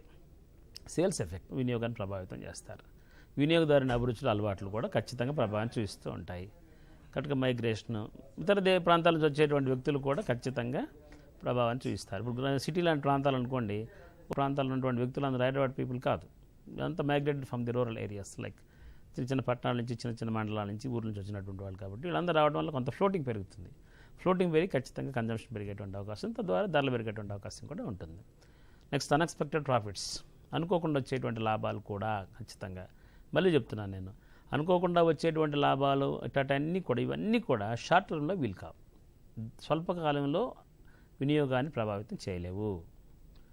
ఖచ్చితంగా దీర్ఘకాలంలో కీన్స్ ఉద్దేశం ప్రకారం దీర్ఘకాలంలో మాత్రమే ఇవన్నీ కూడా వినియోగాన్ని ప్రభావితం చేస్తాయి తప్ప స్వల్పకాలంలో వీటి వల్ల ఏది కూడా వినియోగాన్ని మార్చే శక్తి వీటికి లేదు. నెక్స్ట్ చేంజెస్ ఇన్ ప్రైస్, ఇది చాలా ఇంపార్టెంట్ ఫ్యాక్టర్. భారతదేశ ఆర్థిక వ్యవస్థ చాలా పెద్దది కాబట్టి రోజుకి ప్రైసెస్ ఖచ్చితంగా మారిపోతూ ఉంటాయి. ఇంకొక మనం అన్నిటికన్నా ముఖ్యమైనటువంటి లాస్ట్గా మనం మాట్లాడే అంశం ఏంటంటే ఫిస్కల్ పాలసీ అంట, విత్త విధానం అంట. It's very important factor. ప్రభుత్వం అనేటువంటిది ఖచ్చితంగా ప్రజలకి కొంత సహాయం చేయాలా, ఎందుకంటే ప్రభుత్వ ఉద్దేశమే ప్రజల సంక్షేమం. ఇది 2 అంశాలు ఉంటాయి. ఒకటి, ట్యాక్స్ ప్రజల మీద వేసేటప్పుడు ఎక్కువ ఆదాయ వర్గాలను కొంతవరకు తగ్గించవచ్చు, వాళ్ళ స్థాయిని కొంతవరకు తగ్గించవచ్చు. రెండోది, ప్రభుత్వం ఎక్స్పెండిచర్ చేసేటప్పుడు, ప్రభుత్వం ఖర్చు చేసేటప్పుడు పేదవాళ్ళ మీద ఎక్కువ ఖర్చు చేయడం ద్వారా వాళ్ళని కొంత అప్లిఫ్ట్ చేయొచ్చు. ఇప్పుడు ట్యాక్స్ సిస్టమ్ ద్వారా కొంతమంది సప్రెస్ చేయొచ్చు, ప్రభుత్వం ఖర్చు పెట్టడం ద్వారా కొంతమంది అప్లిఫ్ట్ చేయడం. ఈ రెండింటికి మధ్య ఉన్నటువంటి గ్యాప్ ఏంటంటే ధనిక పేద వర్గాలకు మధ్య ఉన్నటువంటి గ్యాప్ని కొంతమేర తగ్గించవచ్చు. దాన్ని మన ఫిస్కల్ పాలసీ అని అంట. ఈ విత్త విధానాన్ని భారతదేశం ప్రభుత్వం బాగా పకడ్బందీగా అమలు చేస్తూ ఉన్నాయి. ట్యాక్స్ సిస్టమ్ కూడా చాలా కన్స్ట్రక్టివ్గా ఉంది. ప్రభుత్వం చేసేటువంటి ఖర్చు కూడా చాలా సిస్టమేటిక్ చేస్తుంది. కాబట్టి ట్యాక్స్ ద్వారా, ప్రభుత్వ వ్యయం ద్వారా ఆర్థిక వ్యవస్థను కొంతవరకు సమన్వయం చేయడానికి ప్రయత్నిస్తుందని మనం చెప్పచ్చు. దాన్ని శ్వేతలు అంటాం. కీన్స్కి ఒక థియరీ ఉంది, కీన్స్కి ఒక క్రేజీ ఉంది. ప్రపంచం మొత్తం కీన్స్ని కీర్తిస్తారు. కారణం ఏంటంటే ప్రపంచం అంతా మునిగిపోయినప్పుడు, ఆర్థిక వ్యవస్థలో కొట్టుమిట్టాడిన ఆర్థిక వ్యవస్థ పూర్తిగా నశించిపోయినప్పుడు జాన్ మేనార్డ్ కీన్సే ఈ ప్రపంచ స్థాయి మొత్తాన్ని పెంచి ఆర్థిక వ్యవస్థలో మళ్ళీ స్థితిగతులను మార్చి ఆదాయ స్థాయిని పెంచి ఉద్యోగ స్థాయిని పెంచి ఆర్థిక వ్యవస్థ మొత్తాన్ని మళ్ళీ గాడిలోకి తీసుకొచ్చాడు. ఆయన చెప్పినటువంటి ఈ సూత్రాలే ఇప్పటి వరకు కూడా మన దేశంలో సెంట్రల్ గవర్నమెంట్ కావచ్చు, స్టేట్ గవర్నమెంట్లు కావచ్చు, ఇవన్నీ కూడా ఆయన కీన్స్ చెప్పినటువంటి 1936 సంవత్సరం చెప్పినటువంటి థీరీస్ని వీళ్ళు ఫాలో అవుతున్నారు అని అంటే ఇది ఏమాత్రం అబద్ధం కాదు. కాబట్టి మనం అనుకున్నటువంటి 100 రోజుల ఉపాధి హామీ పథకం కూడా జేఎం కీన్స్ చెప్పినటువంటి సాధారణ ఉద్యోగిత సిద్ధాంతంలో భాగమే అని చెప్పడానికి ఒక ఎకనామిక్ లెక్చరర్గా నేను చాలా గర్వపడుతూ ఉన్నాను. Thank you very much.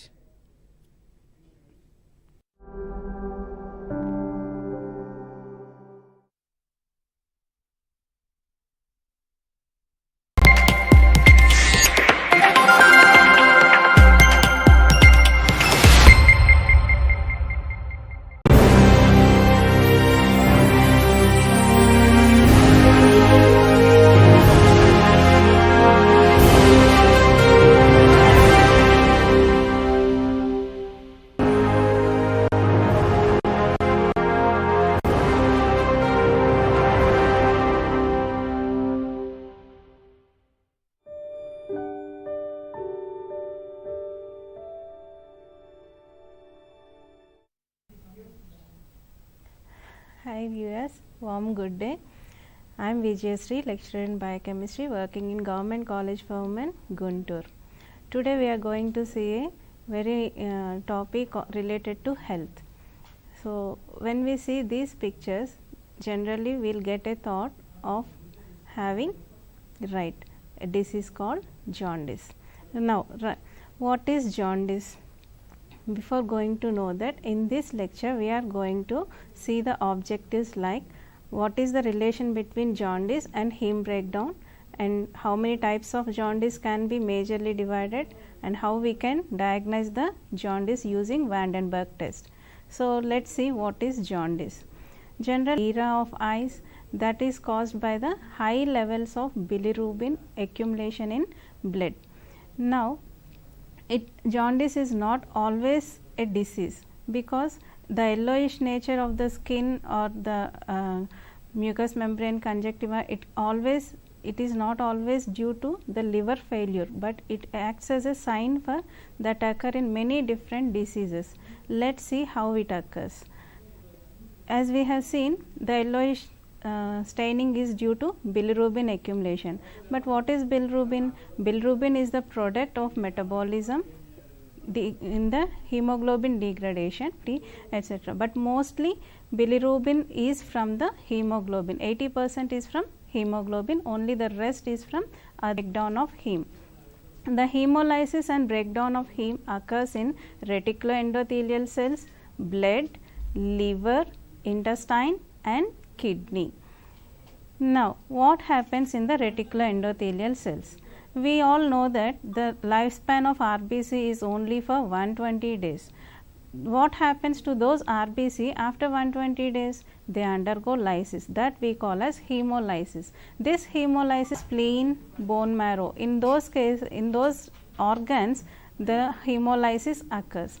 The hemolysis means, see here in this picture, this was the normal RBC which is biconcave in nature, but this RBC will undergo during this the hemoglobin comes out, which gives rise to globin and heme molecules. The globin molecule hydrolyzes into either amino acids, or it is again reused for the formation of other hemoglobin molecule, whereas the heme, which we all know that heme is a molecule having porphyrin ring, and ion and the porphyrin together produces the heme. This is, in this picture you can observe from RBC, which has the major component of hemoglobin closed by a heme protein, heme molecule. This heme contains porphyrin ring and iron ion.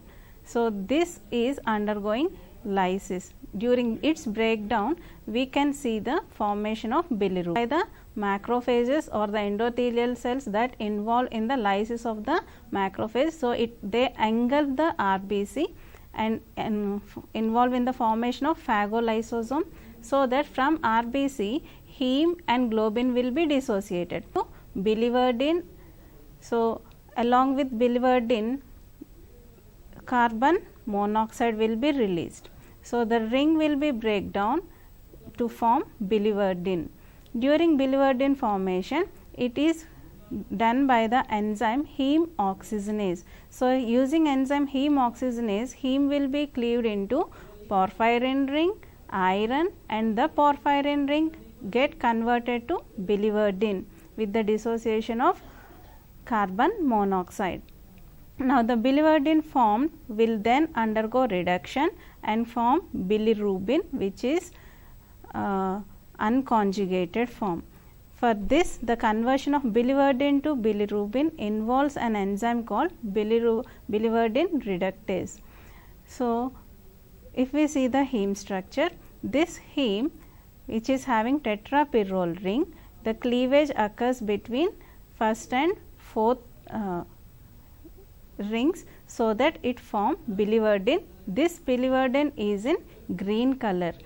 We know that heme, due to the presence of iron, it exists in red color, but after breakage of heme, the enzyme heme oxygenase, it get converted to biliverdin, which is green pigment, and this biliverdin converts to bilirubin, by the enzyme biliverdin reductase. So, this bilirubin is yellowish in color.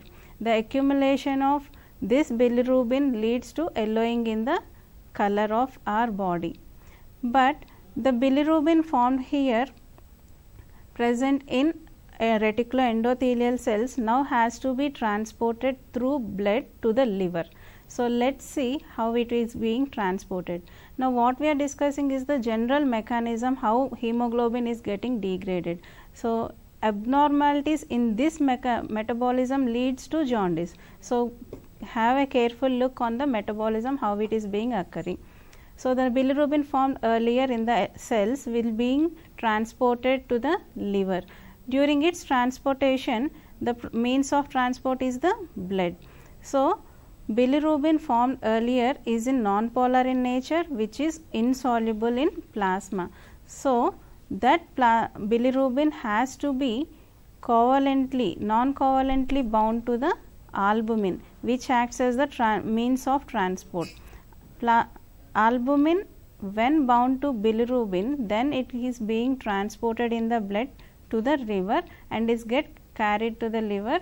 This form of bilirubin we call it as unconjugated or indirect bilirubin. This bilirubin is in an insoluble form. So, the bilirubin present in blood, that is unconjugated, or we can call it as indirect bilirubin. The solubility is in insoluble form. So, this bilirubin reaches liver through association, and now the only bilirubin which is an unconjugated or the insoluble form of bilirubin enters liver. When it enters liver, it reaches hepatocytes where it undergoes conjugation. So, liver is the site for the bilirubin to undergo conjugation. Now, with what it will get conjugate? Bilirubin will get conjugation with glucuronic acid. Glucuronic acid is the acid form of glucose, right. So, this glucuronic acid, two molecules of glucuronic acid will bound to the unconjugated bilirubin to form bilirubin diglucuronide. So, while being getting conjugated with glucuronic acid, the bilirubin will get converted enzyme is UDP glucuronyl transferase. So, using this UDP glucuronyl transferase, the unconjugated bilirubin will get conjugated with glucuronic acid to form bilirubin. So, this bilirubin diglucuronide, which is the conjugated form, now is in soluble form. So, have you observed the difference? Earlier, before entering the liver, it is being in unconjugated state, but after entering the liver with the enzyme UDP glucuronyl transferase, it is being conjugated with glucuronic acid to form conjugated bilirubin. The unconjugated bilirubin is insoluble, whereas conjugated soluble. So, this is the main step that occurs in heme degradation in the liver. So, this bilirubin before entering the liver and after entering and leaving the liver is the major points where to remember. First to be secreted to the intestine. So, this bilirubin has to enter intestine from liver, but for the entry of liver content to the intestine, the means of transport is bile duct, but it won't directly enter into the intestine. The bile duct, then only the bile related content will be enter into the intestine. So, the bilirubin diglucuronide, which is the soluble form, is actively transported from gallbladder, which is the storage organ. So, through gallbladder only this bilirubin, which is the soluble form of bilirubin, will enter intestine. So, now what happens in the intestine? we are having many bacteria that are present in intestine which are useful to our body. So, these useful bacteria acts on the bilirubin diglucuronide. Bacteria acts on bilirubin dig. For this, the enzyme responsible is beta glucuronidases. These enzymes are secreted by bacteria. Hence, bacteria remove the glucuronides bound to the bilirubin. So, now they are free of glucuronides. So, that bilirubin is in colorless compound and it get converted to urobilinogens. So, bilirubin entered the intestine, now reaches further part of intestine. With the help of bacteria, the yellow color bilirubin will be converted to urobilinogens which are colorless in nature. Now, that colorless formed urobilinogen will be secreted back to the liver. How? That can be done through portal vein, hepatic portal vein. So, hepatic portal vein is the system which involves in carrying the blood from intestine to the liver. So, this was one process where few of the urobilinogen formed can be secreted back into the liver. What about the rest amount of urobilinogen? The rest amount of urobilinogen will be secreted or excreted out. How? It is done by either through fecal matter or through urine. Before going out, the urobilinogen will be converted to urobilin, whereas the urobilinogen 80% of the urobilinogen excreted through fecal matter. The urobilinogen entered the liver will be carried to the kidneys, from where it is being excreted as urobilin. Urobilin and stercobilin occurs is by the oxidation. When urobilinogen and stercobilinogen undergoes oxidation, they produce color. So, urobilin is getting excreted through urine, whereas stercobilin is excreted through fecal matter.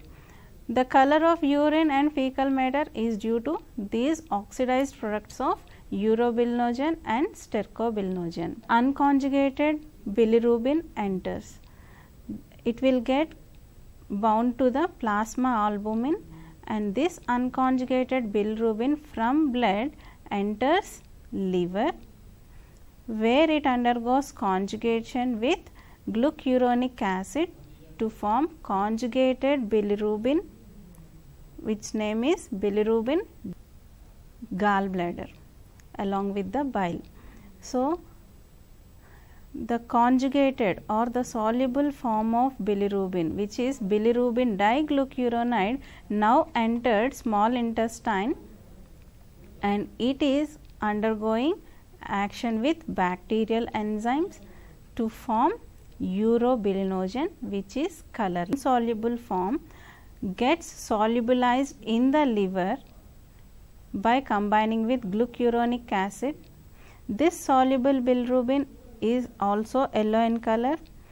The soluble form bilirubin now entered small is converted to urobilinogen, which is colorless. So, this urobilinogen of this very little amount enters liver through portal system, hepatic portal vein, whereas the rest all amount will be present in the intestine itself, which is get converted to stercobilinogen and is excreted through feces.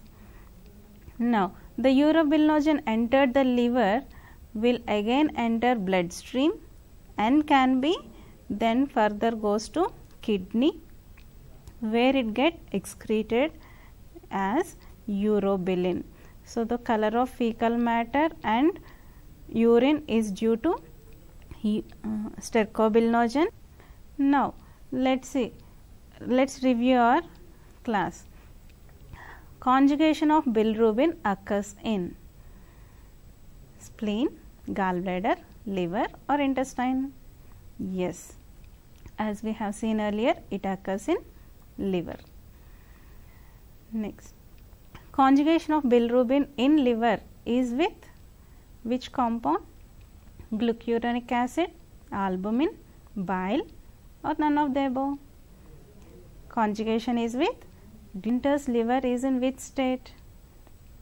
Soluble or unconjugated bilirubin, soluble or conjugated bilirubin, insoluble or conjugated bilirubin,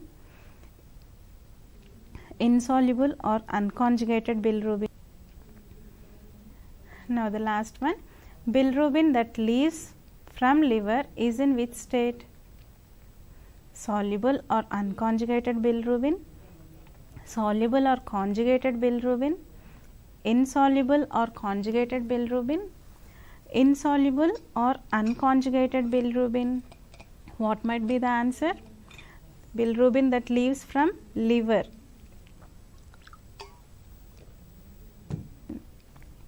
Now let us see the normal values, how the bilirubin level should be present in our body per dl, whereas the conjugated bilirubin should be between 0.1 to 0.4 mg per dl,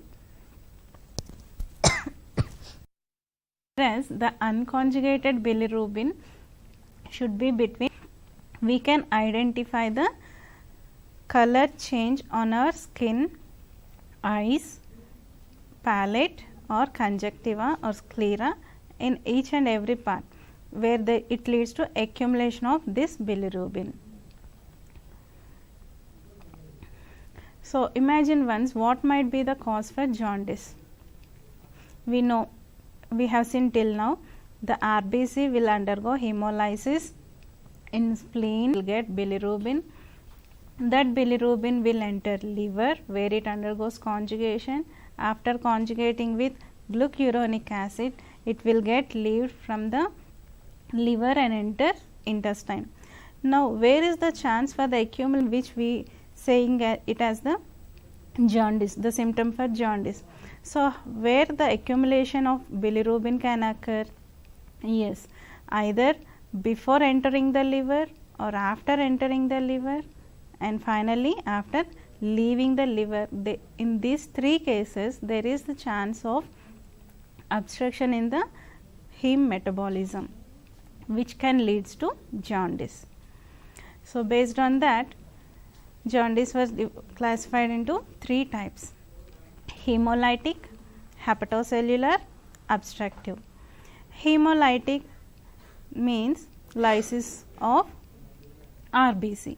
So this occurs before entering the liver, hence it is also named as pre-hepatic. We all know hepatic means liver. So before entering the liver, the obstruction is there, hence it is hemolytic jaundice. Hepatocellular, so the actual problem is in liver, so it is hepatic jaundice.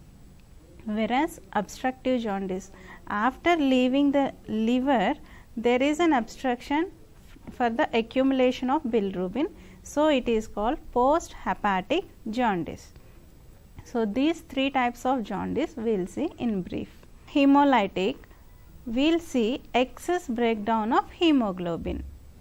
So when there is excess breakdown of hemoglobin, liver cells, they can't conjugate all the bilirubin formed. Only to that extent a healthy liver can conjugate only to a little extent. Only to that extent only the liver will conjugate. So the remaining or the remaining part of bilirubin formed by the excess breakdown will be present in blood. Now what might be the causes for the few are mentioned here. One is autoimmune disease, hemolytic disease, especially in newborn, that can be by erythroblastosis or blood grouping incompatibility. And structurally, if the RBC is in abnormal condition, we all know abnormal RBC, especially in structure, means we will definitely remember sickle cell disease. So due to sickle cell disease also it undergoes rapid hemolysis and breakdown of extravasated blood. In all these conditions there is excess hemolysis which results in excess formation of bilirubin. So that excess bilirubin can't be conjugated by the liver with glucuronic acid. So that results in high plasma concentrations of unconjugated bilirubin, which is due to excess hemolysis. So in this condition the accumulation of unconjugated bilirubin occurs in blood. So remember again, unconjugated bilirubin, this is in insoluble form. Now coming we can see this in a descriptive manner. So in prehepatic jaundice you keenly observe the bold arrows. So this is general process that is being carried on, but there is extra lysis of RBC due to being formed from the hemoglobin. So to the extent the liver can conjugate is being conjugated and transported to intestine, which is again eliminated through kidney and fecal matter, the general process. But the rest hemoglobin degraded and formed the bilirubin will be accumulated. That accumulation results in coloration of various organs. Liver failure, hence we are calling it as prehepatic jaundice. Now let us see what is hepatic. Why there is a problem in liver? The liver is getting problem due to many reasons. Here also we are going only to few extent. The liver cells or the hepatocytes or the parenchymal cells, or lack of the enzyme responsible for that, or it may be due to viral hepatitis damaging the liver. So all these leads to impaired uptake and impaired conjugation, or there is impairment in the secretion of bilirubin. That reflects a generalized liver dysfunction. So due to this there is the damage in liver that results in defective conjugation. So all the bilirubin that entering the liver can't get conjugated with glucose. So that results in hyperbilirubinemia, which is usually accompanied by other abnormality in biochemical markers of liver function. How?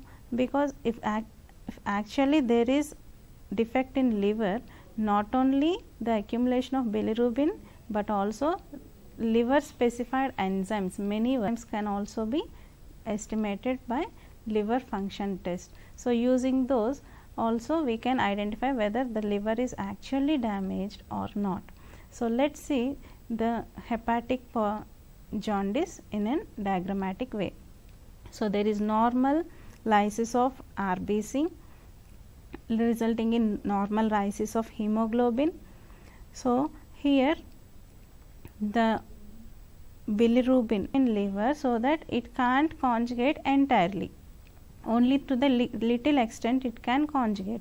So that little extent is being carried to intestine, and rest can be left as unconjugated, which enters bloodstream.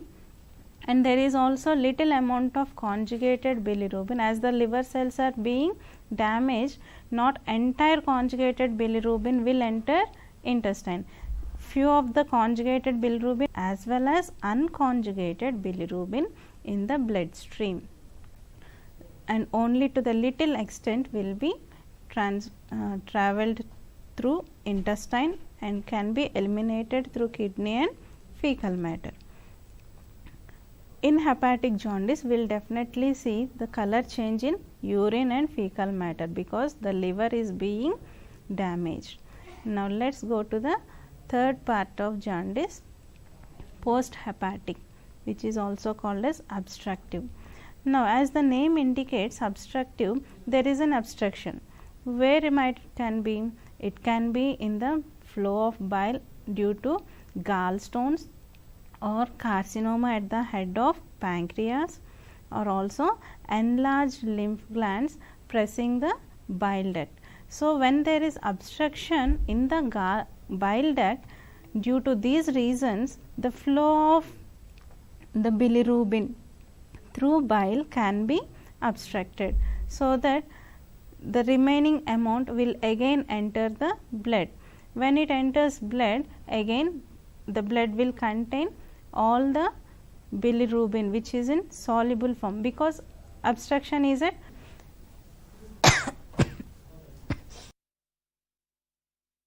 here the plasma bilirubin, so only the soluble form of bilirubin will be present in the bloodstream, not the unconjugated.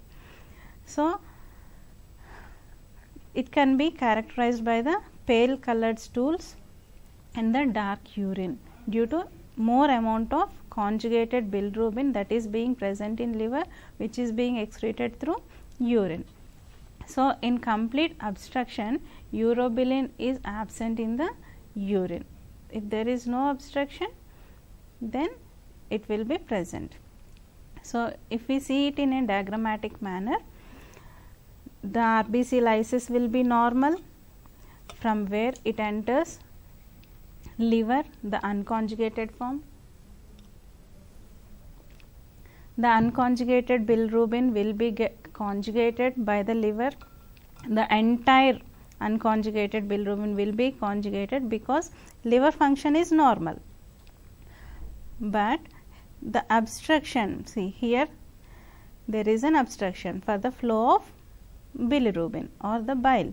So due to this obstruction, the bilirubin, the conjugated bilirubin or the soluble bilirubin, which can be eliminated through kidneys. So because there is no flow through intestine, the fecal matter is in completely pale color. So this results in the post hepatic jaundice. So let's once summarize what we have learned in the type: conjugated form of bilirubin, unconjugated form of bilirubin, both, none. Yes, the answer is conjugated form of bilirubin. Now, which form of bilirubin accumulation causes prehepatic jaundice? Conjugated form of bilirubin, unconjugated form of bilirubin, both, or none of the above. As we are talking about prehepatic jaundice, where there is no involvement of liver, so the answer will be unconjugated form of bilirubin. Right. Now next question: which form of bilirubin accumulation causes hepatic jaundice? Here we are talking about hepatic jaundice, so think once: conjugated form of bilirubin, unconjugated form of bilirubin, both, or none. Yes, because it is of hepatic jaundice, where only little amount will be conjugated. Though conjugation occurs, the entry of conjugated bilirubin into intestine won't occur. Hence in blood we will see accumulation of both conjugated and unconjugated a person is having. That is done through Vandenberg reaction. This Vandenberg reaction is used to measure the bilirubin levels in our blood. Why only bilirubin levels? Because jaundice, the symptom for jaundice we have seen till now is the yellow accumulation of bilirubin, which is the yellowish in color. So using Vandenberg test, we have Vandenberg reaction. It is done, the reaction is done between bilirubin present in blood and Ehrlich diazo reagent. So when the react purple color, the compound. So this Vandenberg reaction involves two parts: indirect and direct reaction. What were they? Let's see. When a conjugated bilirubin reacts directly with the reagent, then it is called direct bilirubin. Once again, when conjugated bilirubin, conjugated means that is leaving the liver.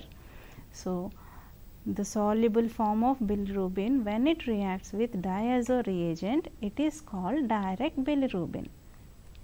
Okay. Now, when unconjugated bilirubin doesn't react with the reagent directly, unconjugated bilirubin, that means this bilirubin didn't enter liver. So, when this bilirubin is treated with diazo reagent, it doesn't undergo any reaction, that means it doesn't produce purple colored diazo compound. Hence, what we can interpret then? We can't, because if we add methanol to this solution, again we can get the color. So, directly we are not getting, but after addition of extra compound called methanol, we are getting the color. Why? Because we are talking about unconjugated bilirubin. So, this unconjugated bilirubin is in insoluble form. By the addition of methanol, the unconjugated bilirubin will be get solubilized. So, the soluble form of bilirubin, artificially solubilized bilirubin, now reacts with diazo reagent and gives purple color. So, by the addition of methanol we are getting, hence we are calling this as indirect bilirubin. Indirect bilirubin.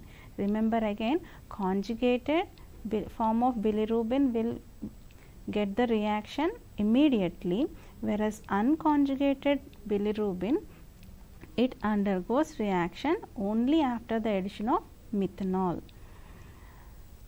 Now, methods for detecting and estimating bilirubin in serum is based on the formation of purple compound called azobilirubin. So, the purple color formed, we call it as azobilirubin, where bilirubin in serum is allowed to react with a freshly prepared solution of Vandenberg's diazo reagent. Let us see what actually the diazo reagent composition. So, we call it as Ehrlich diazo reagent, which has to be prepared freshly, having two solutions, solution A containing sulfanic acid dissolved in conc HCl, and the other is sodium nitrate dissolved in water. So, these two has to be added freshly before we are doing the experiment. How we can do is, by if we need 10 ml HCl, to that we need to add 0.8 ml of solution B, sodium nitrate in water. Together we call it as So, see here, if this was the serum sample to which we are adding diazo reagent. So, within fraction reaction is very rapid. Okay. Now, to the serum we are adding diazo reagent, but we are getting purple color only in pale form. The color intensity of this pale form is increased after 30 minutes and also after adding methanol. Diazo reagent we are getting pale color, and in the second step we are adding methanol, then it is getting converted to now indirect reaction. Why it is indirect? Because the serum after adding diazo reagent there is no color change, but when we add methanol the color of the solution has been changed to purple. So, it is indirect. Now, from these three what we can interpret? Because in the earlier, with the addition of diazo reagent, immediately we got purple color, initially pale, and after addition of methanol we got purple color. Then we can interpret this in a simple manner. What? The diazo reagent reacts only with which form of bilirubin? It reacts with soluble form of bilirubin.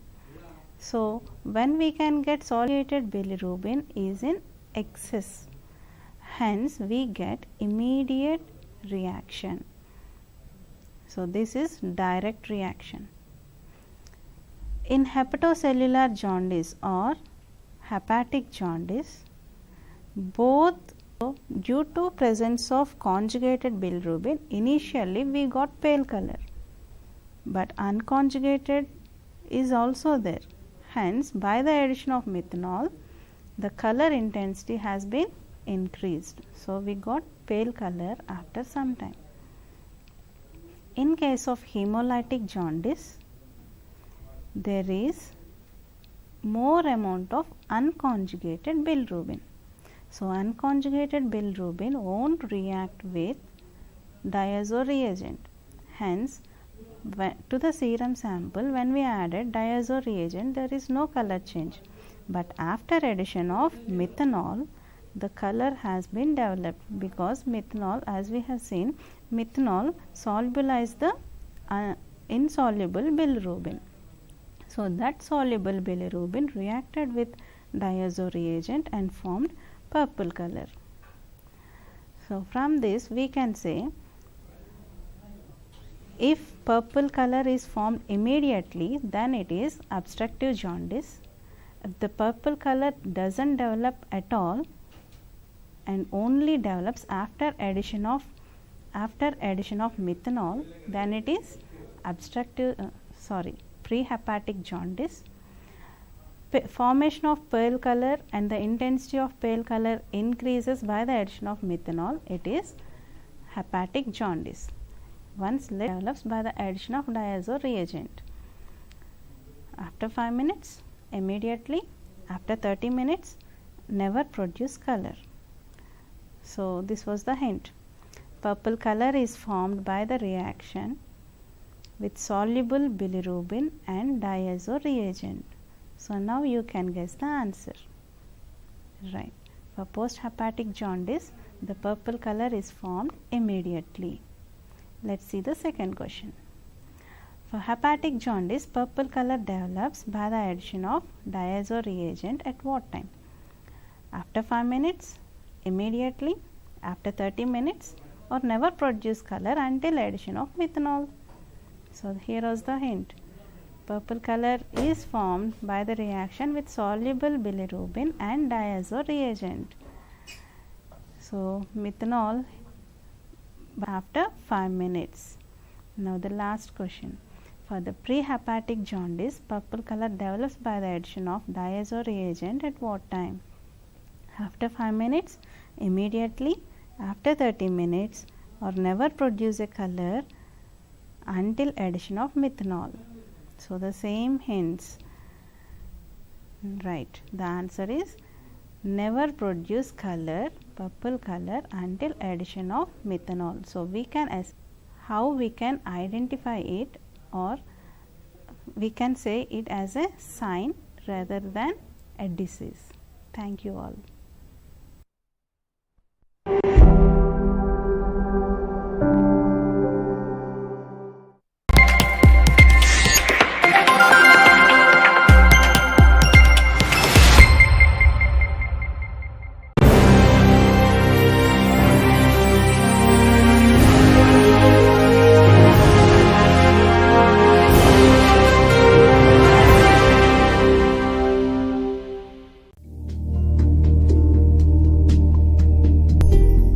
Good afternoon, everyone. Welcome to today's session. So we are continuing with the second pillar of oral communication, which is grammar. Yesterday I spoke about the various parts of speech.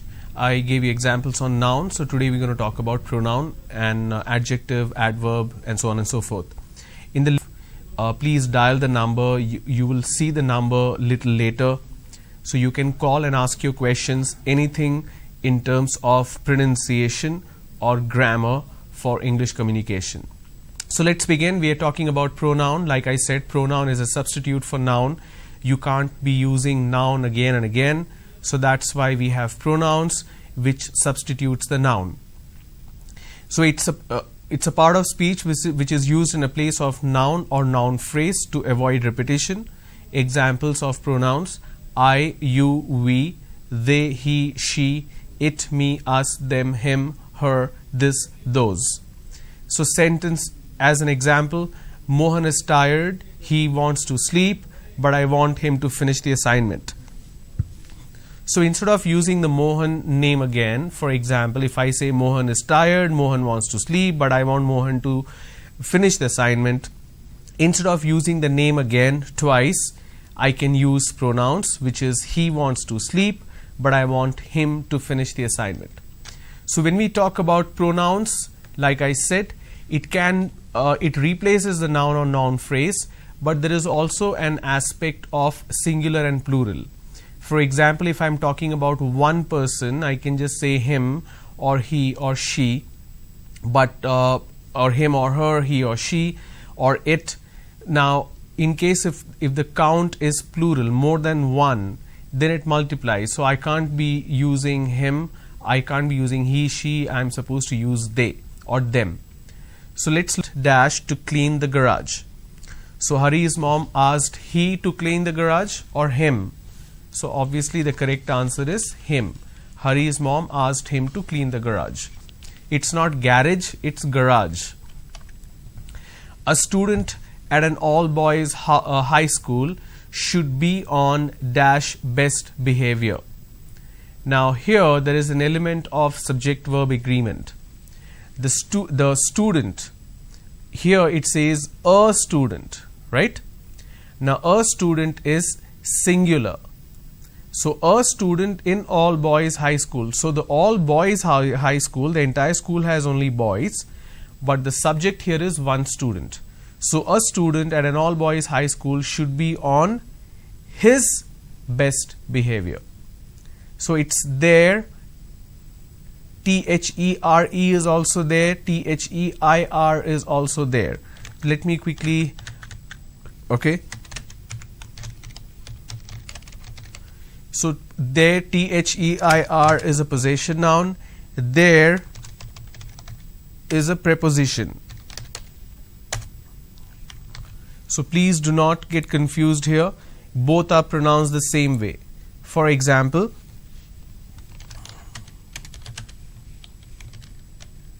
let me zoom this.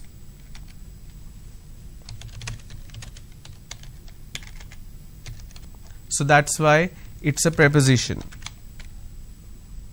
Now when I say there is THEIR, that's a possession noun.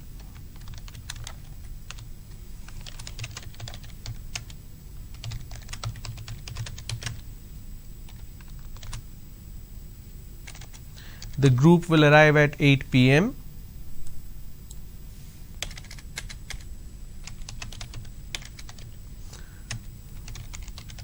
and they will make their arrangement. Whose arrangement? Their arrangement. So THEIR is a possession noun. THERE is a preposition. So don't get confused there. So a student at an all boys high school should be on his best behavior. Now here is an important element which you need to understand. In case if I am talking about more than one person, that includes me as well. So I as a first person. So here is an example. So if I am talking about 2-3 people or even 2 people, and that includes me in the list, we always make a mistake. We put ourselves in first, or we use ourselves first person as I. Incorrect grammatically. Let me show you why it is incorrect.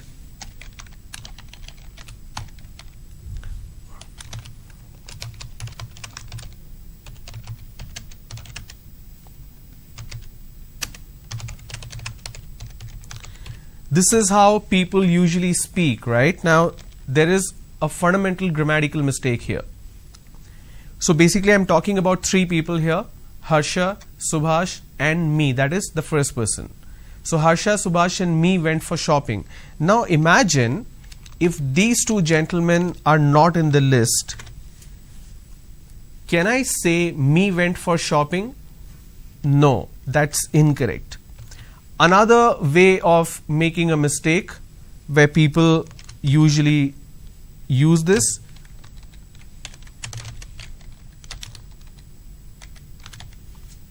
me, Harsha and Subhash went for shopping. Now here again, if I remove these two gentlemen, it still becomes me went for shopping, which means this is incorrect. So what am I supposed to do? The correct form is I went for shopping. Now whenever you are talking about one person, that is yourself, first person, so it becomes Subhash and I went for shopping, or I can add more number of people, Harsha, Subhash and I went for shopping. So whenever you're talking about yourself, first person will always be in the end. Okay. So here neither Mary nor I knew why the store was closed. I can't say me knew why the store was closed.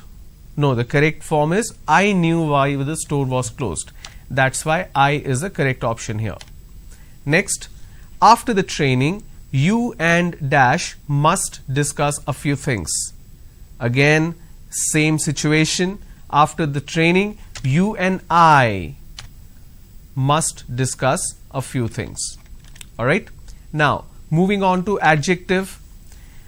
Now, every noun, when it gets qualified, when I'm adding a quality or a type to a noun, that is basically adjective as a part of speech.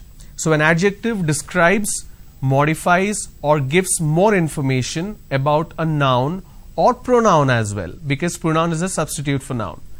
Examples: big, happy, green, young, fun, crazy, tree, all these are adjective. For example, the little girl had a pink hat. Now the girl is noun. So let me take this example.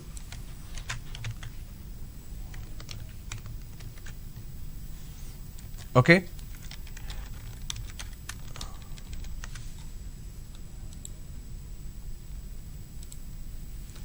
I hope you can see that's blue.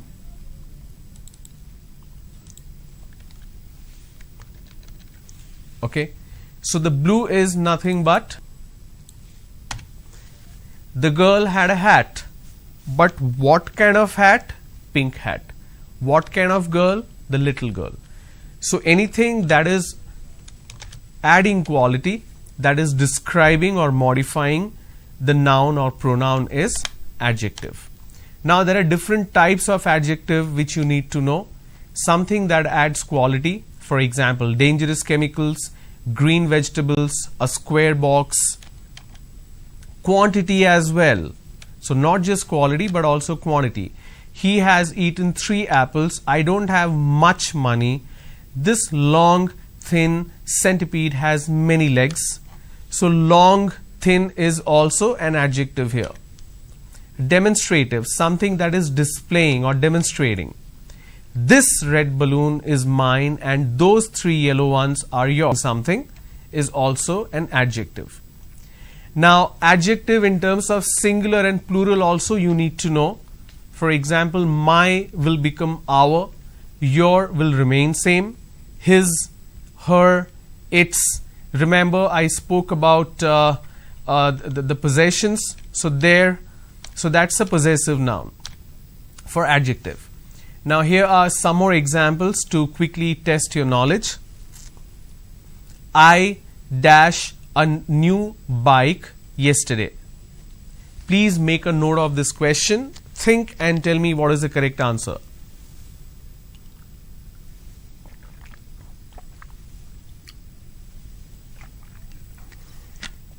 I bought a new bike yesterday. So the correct answer is A. If you don't hurry up now, you dash late for school. Question number 2. If you don't hurry up now, you dash late for school. You have been, you are, you will be.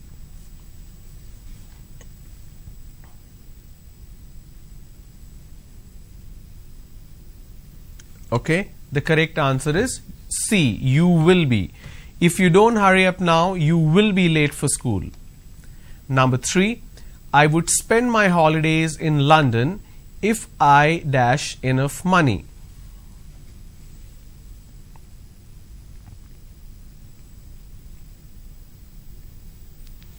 I would spend my holiday in London if I had. Now, if you already have, then you will be in London. Had because you actually don't have. If I had enough money. Number 4, do not like water sports. The correct answer is C. They do not like water sports. I dash for shopping tomorrow. I will be going for shopping tomorrow. I will go for shopping tomorrow. I went for shopping tomorrow. Now, this is a matter of tense. Here, went is past tense. So, went is past tense of go. Now, tomorrow is future. So, I can't use C. A is a continuous form. I need not use that. So, B is a definite form. I will go for shopping tomorrow. Ram and his team, that's number 6. Ram and his team dash recently won a tournament. To answer this question correctly, you need to understand something called, now let me quickly explain this to you.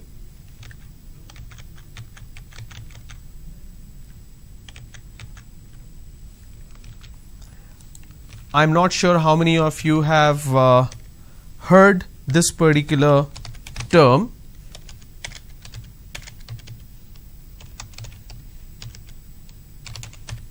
Subject-verb agreement. Now, what do we mean by subject-verb agreement? Let me quickly demonstrate that to you. I'm going to switch over to another aspect, which is subject-verb agreement. Let me see if I have created some kind of okay, here we go. So, we are talking about subject-verb agreement. This is because the subject should always be in sync with verb. What I mean by this? If the subject is singular, I need to use a singular verb. If the subject is plural, I need to use a plural verb. Now, as simple as it sounds, we always make a mistake. So, the reason I put the Superman symbol, in case if you have he, she, it or any of singular form of verb, the singular form of subject, you will use a singular form of verb. What do I mean by this? See here, the players and the umpire is or are tired. Okay, the second sentence is the players or the umpire is or are tired. So, what do we need to do here? Now, when I'm using and, I'm combining two singular forms. That becomes plural. So, I will use the plural form of verb. Now, how do I identify what is singular form of verb and plural? So, if you want to use a singular verb, add S.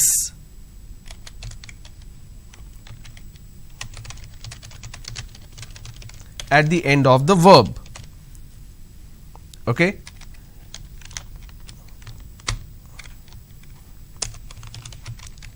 Example, plays, works, sings. It's a plural form.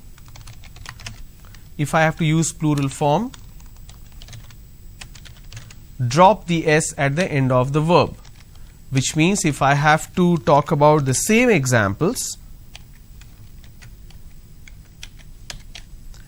I will remove the S at the end of the verb.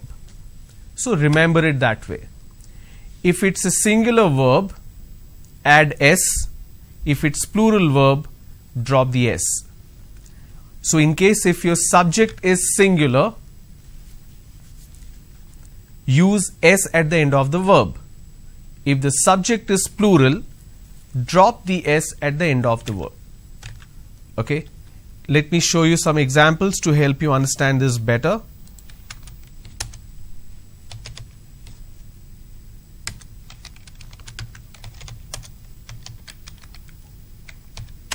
He plays cricket.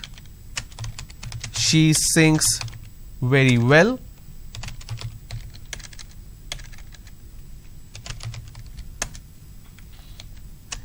It rains every evening.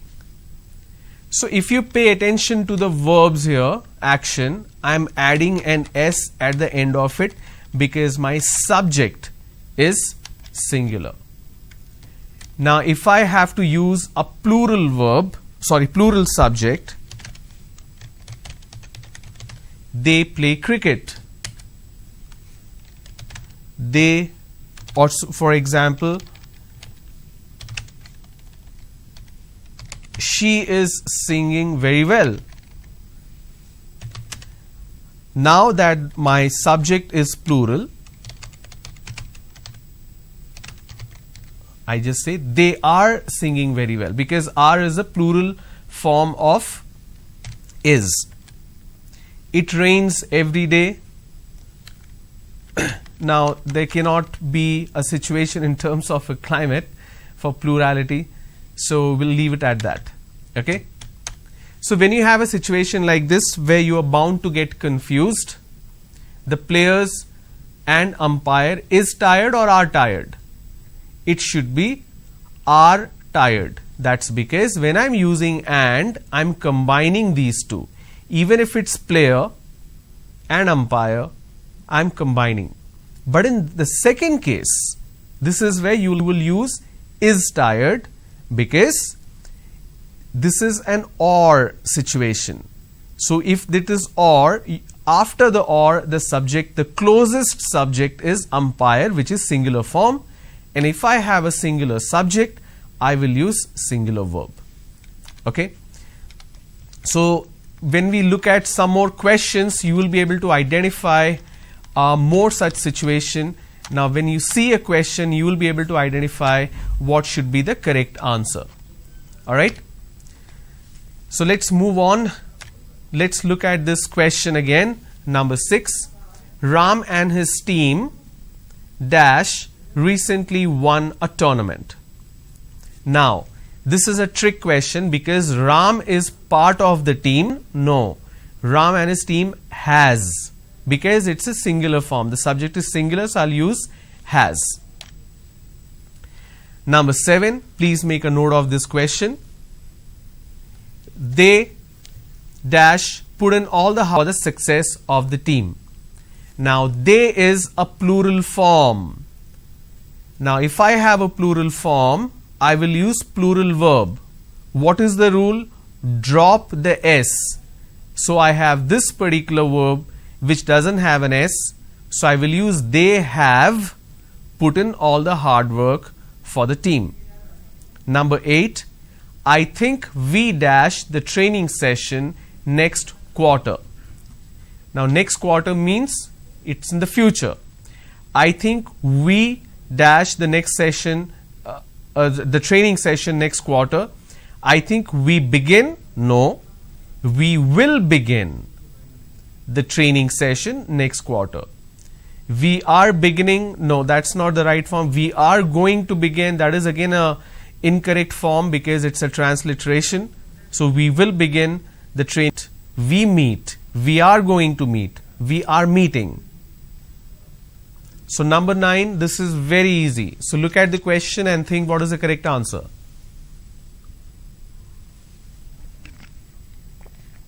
Tomorrow we will meet at 2 p.m. So A. Could you please dash me some money? Could you please borrow me or lend me? Borrow means take from me. Lend means give me. So could you please lend me some money? Number 11, I don't mind dash if you are tired. I don't mind to drive. I don't mind driving. I don't mind to be driving. I don't mind drive. So number 11, look at it, think and answer. I don't mind driving if you are tired. So option B. They arrived dash we were having dinner. They arrived while we were having dinner. So number 12, think what is the correct answer, and meanwhile you will see the number flash on your screen, 040-2354-0326, or the toll-free number 1-800-425-4039. If you have any questions about the portion, please call and ask your question. I will provide you the answer. Alright, so let's continue with number 12. They arrived while we were having dinner. So A is the correct answer. Number 13, they have sold dash car which they won in a lottery. They have sold dash car which they won in a lottery. T-H-E-R-E there, T-H-E-I-R there. This is fairly easy. I just spoke about difference between preposition and possession noun or pronoun. But here it's a trick question. The correct answer is C. In this case, they have won the car in the lottery. So denotively speaking, C is the correct answer. They have sold the car which they won in a lottery. Number 14, I dash worked for this company since 1998. I worked, I am working, I work, I have worked. Now to get confused or make a mistake, from versus since. Okay, this is a preposition in terms of time. If I am using from,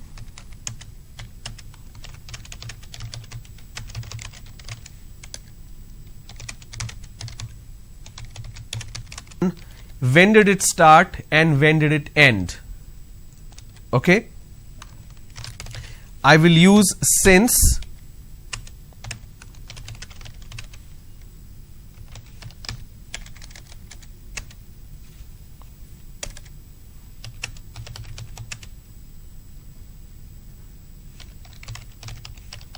When the stated time continues. What do I mean by this? Let me show you an example.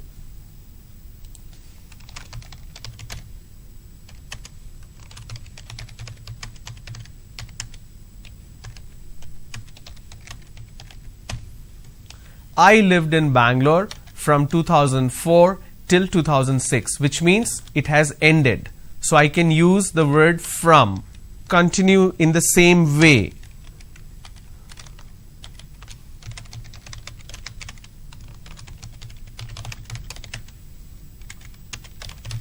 I am living in Hyderabad since 10 years, which means I am still living there, which means the time is still continuing.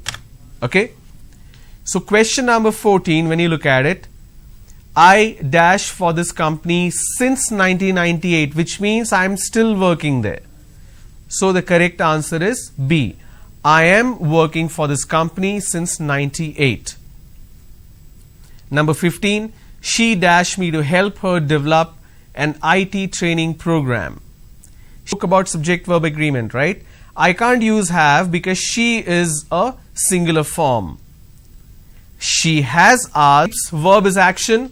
It signals an action, an occurrence, or a state of being, whether mental, physical, or mechanical. Verb always expresses activity, right? Anything in terms of action. Verbs in English have 4 basic parts. Now pay attention. The base form, the ing form, which is a continuous form, the past tense form, basic grammar in our school days. But we don't really remember the rules, but we only remember the usage. Look at it this way. There is something that has already happened, which is past. There is something which is present. Talk tomorrow, that's a future tense. I spoke yesterday, and that is past tense. Anything any action that we are talking about, or will it happen in the future? Okay, so keep that in mind in terms of these aspects. A verb has to be in sync with tense. Let's look at some examples. The lines are still open, so please do call. It starts with an expression, hi, I dash you in a long time, how have you been? I was seen, I saw, I haven't seen, I hadn't seen. So think and answer what is the correct answer for question number 1.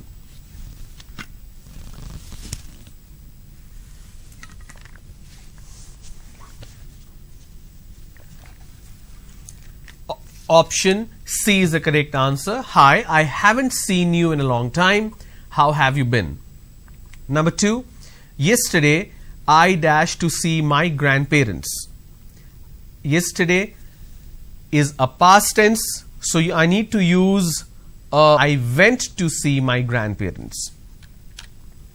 Number 3, some people say that it is better to dash for today. Better to, this is a proverb, right? It's a saying. Better to is living, better to living, better to lives, better to live. It's better to live for today. Have you ever dashed to Canada? Now, have you ever basically means it's a past tense. Have you ever been to Canada? Being is a state. Been means if there was an action involved there. Albert doesn't like dash on weekends. Albert doesn't like working. Albert doesn't like to answer. 1 and 2 are correct, so option D is perfect. He occasionally is a headache in the morning. He occasionally should be. So all of the above are correct. So we have various such questions. You can look up simple tests online as well. You will find tons of questions. The best way to learn is to test yourself and find what is the correct answer. We cannot learn grammar in terms of rules anymore. We already learned it, but we don't remember because we don't use it. So if you remember it in terms of usage, if you keep practicing, if you keep testing yourself, that will help you remember for a long time. So grammar is something which is extensive, but you need to put yourself in use. I cannot teach you in a classroom environment. Even when the lines are open, no verbal ability, where we will look at certain instances, how to solve certain questions and certain situations. If you have questions, please post your questions on the YouTube channel. I'll take a look and provide you the answer. And thanks for tuning in. Make the best use of your day. Thank you so much.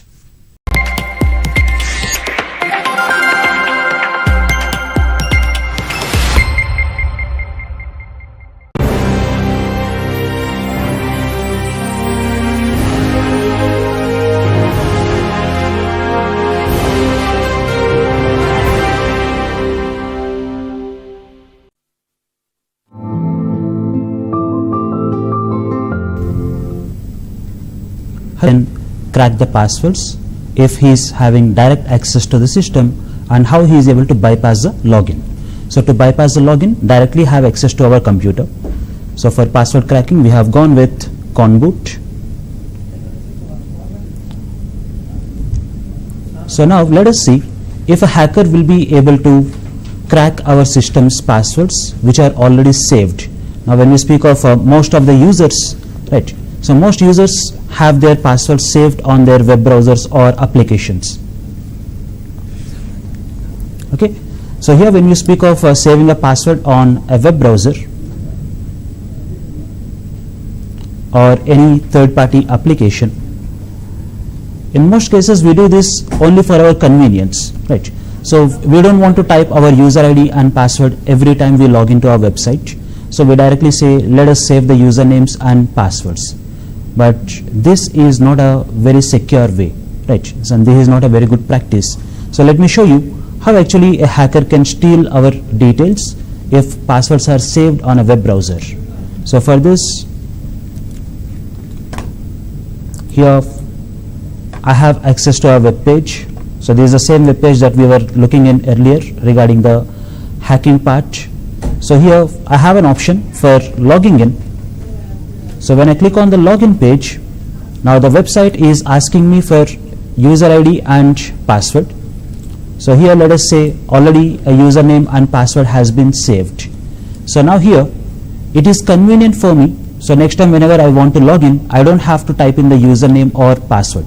I can directly click on the login button and you will be able to log in.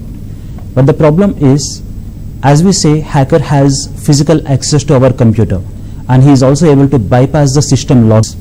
The first option is hacker can click on the browser's settings. Now within the settings he can go into options menu, the saved passwords.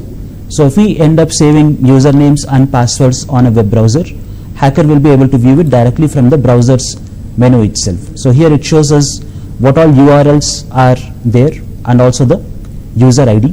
Now to view the password, we can just click on show passwords and say yes. Now here as we can see, it is showing us the user ID and also the password. So if we end up saving usernames and passwords on a web browser or any third-party application, hacker will be able to directly view the passwords which are stored. So this is one way, or there is one method as we said, and there is also a second, Internet Explorer browser. So here in the password field, we have to right click and select inspect element. We'll have to select inspect element option. Now here as we can see, you'll be getting up HTML code like a developer console. Now let me just look for the line which is highlighted. So here as we can see, there's one particular line which is highlighted. It has been highlighted, right? So this particular line in the HTML code is related to how the text in this particular password field is to be considered. Now generally HTML language says anything that we enter here should be considered as a password and it should not directly show it in clear text. So whatever the password I'm typing in will not be visible in clear text, but it will be shown as dots. And this is what happens with every website. So now here what we have to do is, we'll have to just check for something called type equals to password. We'll have to check for something called type equals to password. Now just double click on the keyword password and then convert it into text. So you just have to double click on the keyword password and change it to text.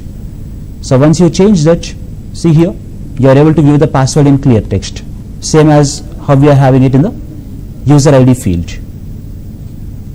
So not only this, even if I click on inspect element, and once we have the HTML developer options, here in the text type, we select this as a normal text.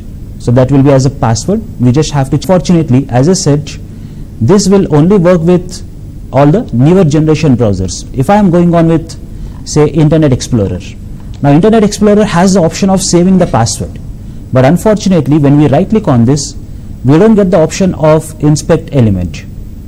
So there is no option of inspect element here. Or even if I go with, there is no option for us to say show passwords.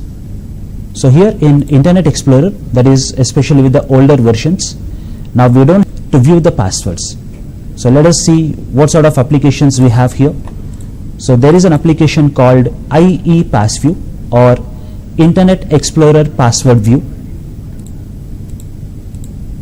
There is a free application, so we just have to, and here it is showing us what is the URL, means in which website the password has been saved, what is the username, because IE doesn't have an option to show the passwords by default. We have to depend on these third-party tools. Now not only with this, so this is how SNAT revelation looks like. So here if you observe, you have a pointer. So this pointer has to be taken onto the user address or the password field. Now only thing that you have to consider when you are using SNAT revelation, if you have already used zoom options in your web browser, you'll have to minimize it and go back to the default zoom option of 100%. So if you are going on with zoom in, application would not work.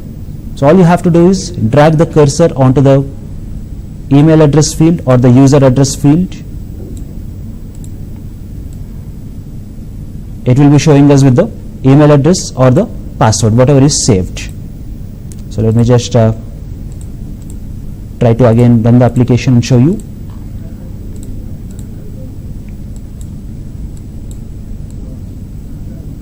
So here, as we can see, it is actually showing us a email address field. So let me just zoom in.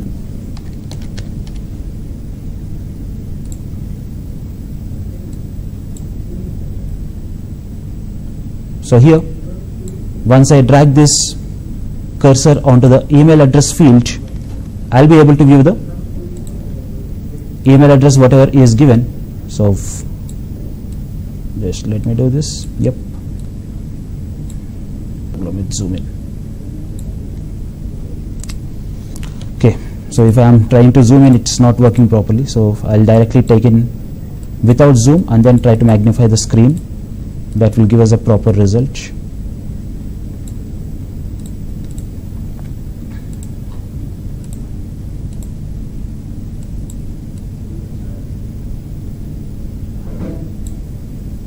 Okay, so seems like it's not working properly. I'll just try to refresh this. Internet Explorer, accessing the web page. Click on the login field. So it shows us the user ID and password saved.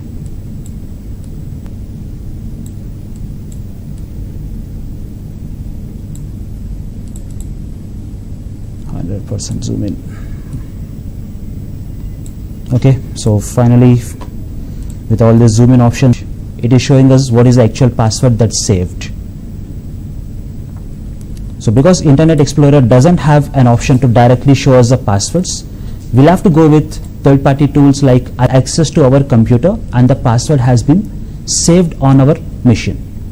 But let us take up a scenario where we assume hacker is not connected to our network, or maybe hacker is not having direct access to our computer. In such case, hackers will have to use a different approach called sniffers. So sniffers try to capture the traffic over a network. So it will be like this. So assuming I have my server,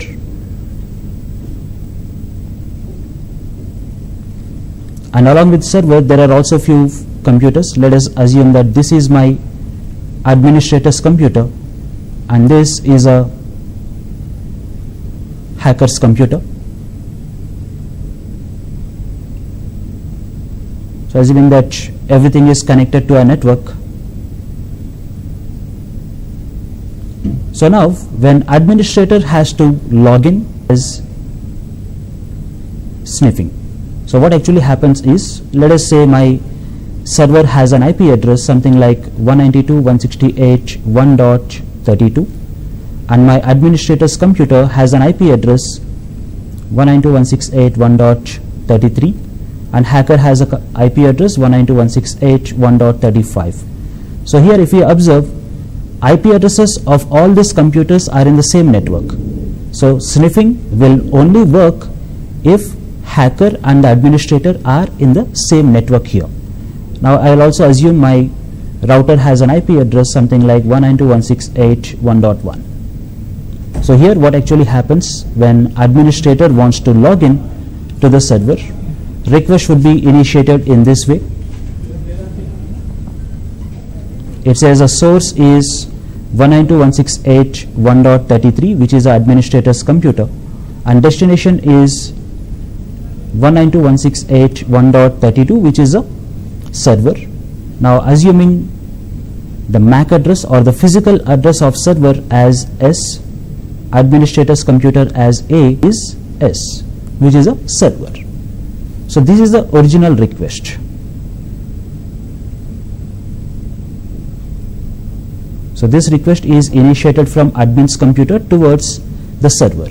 So it can be your web server or it can be your FTP server, anything.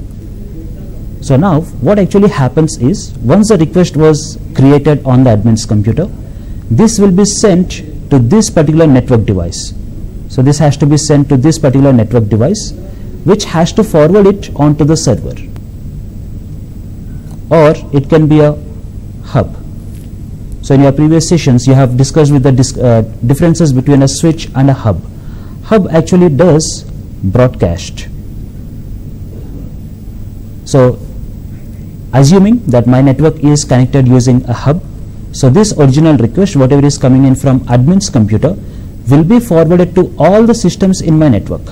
So my server, my router, my hacker's computer and admin's computer, everyone would receive this particular packet. But if it is a switch, it only does unicasting. So it checks what is available. So it will not forward it to everyone. Now here, based on the functionality of a switch or a hub, you can classify your sniffing as active sniffing or passive sniffing. Active sniffing, if we are using, when we speak of sniffing, here hacker is trying to capture the traffic on a live network between administrator's computer and the targeted server.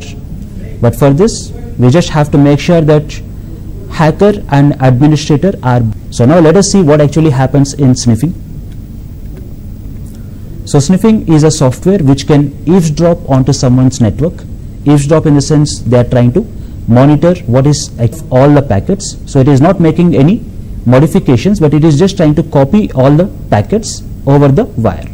So here sniffing generally works on Ethernet and can be worked with Wi-Fi networks also. So over a wire or maybe over wireless cover, user IDs, passwords or any other kind of confidential data that is being transmitted over a network. So it can be captured using a sniffer. Now generally when you speak of a sniffer, the way how it works is it places your computer's NIC card or your Ethernet card into something called promiscuous mode. Now generally our computers are designed in such a way, if the request is coming into our computer's IP address or the MAC address, it should accept it. And if request is not coming into our IP address, it should not accept this. But problem is, if a hacker wants to capture the passwords, because his computer is not accepting all the traffic, he'll have to convert his computer to behave in promiscuous mode. So once promiscuous mode has been activated, hacker will be able to capture all the traffic. So to place your computer into promiscuous mode, you just have to go with an application called WinPcap here. So WinPcap will work for Windows operating system. This can vary based on your computer. It can be ETH0 or ETH1 based on how many interfaces you have. Space promisc. So its name is ETH0.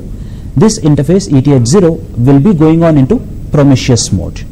Now as we said, promiscuous mode is where your computer is going to accept all the incoming traffic irrespective of whether you are the actual destination or not. So speaking of different types of sniffing, as I already explained, we have two different types, passive sniffing and active sniffing. So when we speak of passive sniffing, this is about listening to and capturing all the traffic attack or ARP poison attack in order to capture the traffic. So let me explain you what actually is this ARP, and ARP stands for Address Resolution Protocol.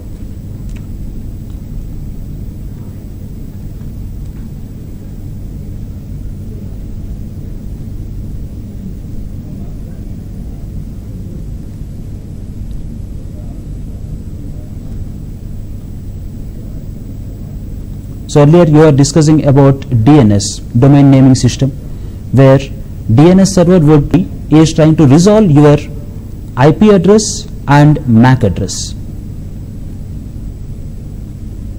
Now generally speaking of any computer with any sort of network, whether it is a large scale network or a very small scale network, they will always require the MAC address of the remote system to communicate with this.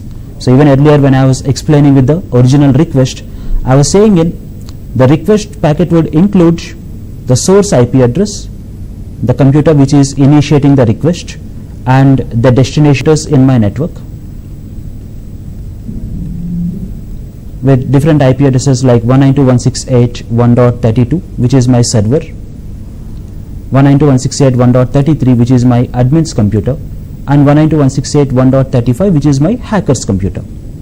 Now we have different IP addresses and corresponding MAC address, but when we bring all these systems into a network, we are getting connected to a switch or a hub. Now assume there is a request coming in from administrator's computer, from admin's computer to server. Now who is using this admin's computer? A person. Now this person knows the IP address of my server is 192.168.1.36.1.32 IP address. Your computer would not be able to directly send a request because this particular device, your switch, which is working on layer 2 of our OSI model or data link layer, will only understand the MAC address or the physical address of your NIC card. It will not be able to understand our IP addresses. So though our computer can understand IP address, the switch, which is actually connecting all protocol or address resolution protocol, to bind the IP address and MAC address. So here on every computer you will have an ARP table which says this is an IP address 192.168 say 1.32 and the MAC address of it is S. In the same fashion, there is another IP address 192.168 say 1.1 and the MAC address is R. MAC address table what you have seen earlier in switches.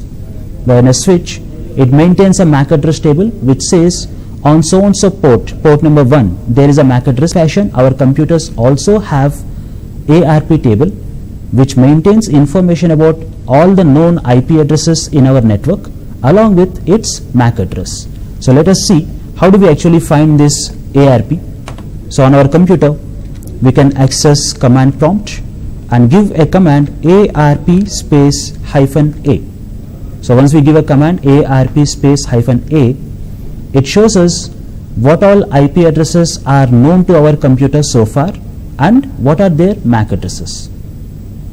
So to an IP address 192.168.1.35, but here if you see in the list 192.168.1.35 IP address is not available.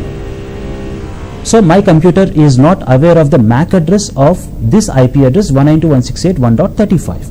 So here if I say I wanted to ping this IP address ARP request, and then it is also able to identify the MAC address. Now see here, earlier there is no entry for 192.168.1.35 and the MAC address is not available earlier. Now we are able to see this. So now we know what is the actual MAC address of the system. So that's how every computer would require a MAC address to send a communication there, to send a request to that particular system. So here when we speak of ARP poison, we are going to poison this ARP entries. Now assume on the administrator's computer, on administrator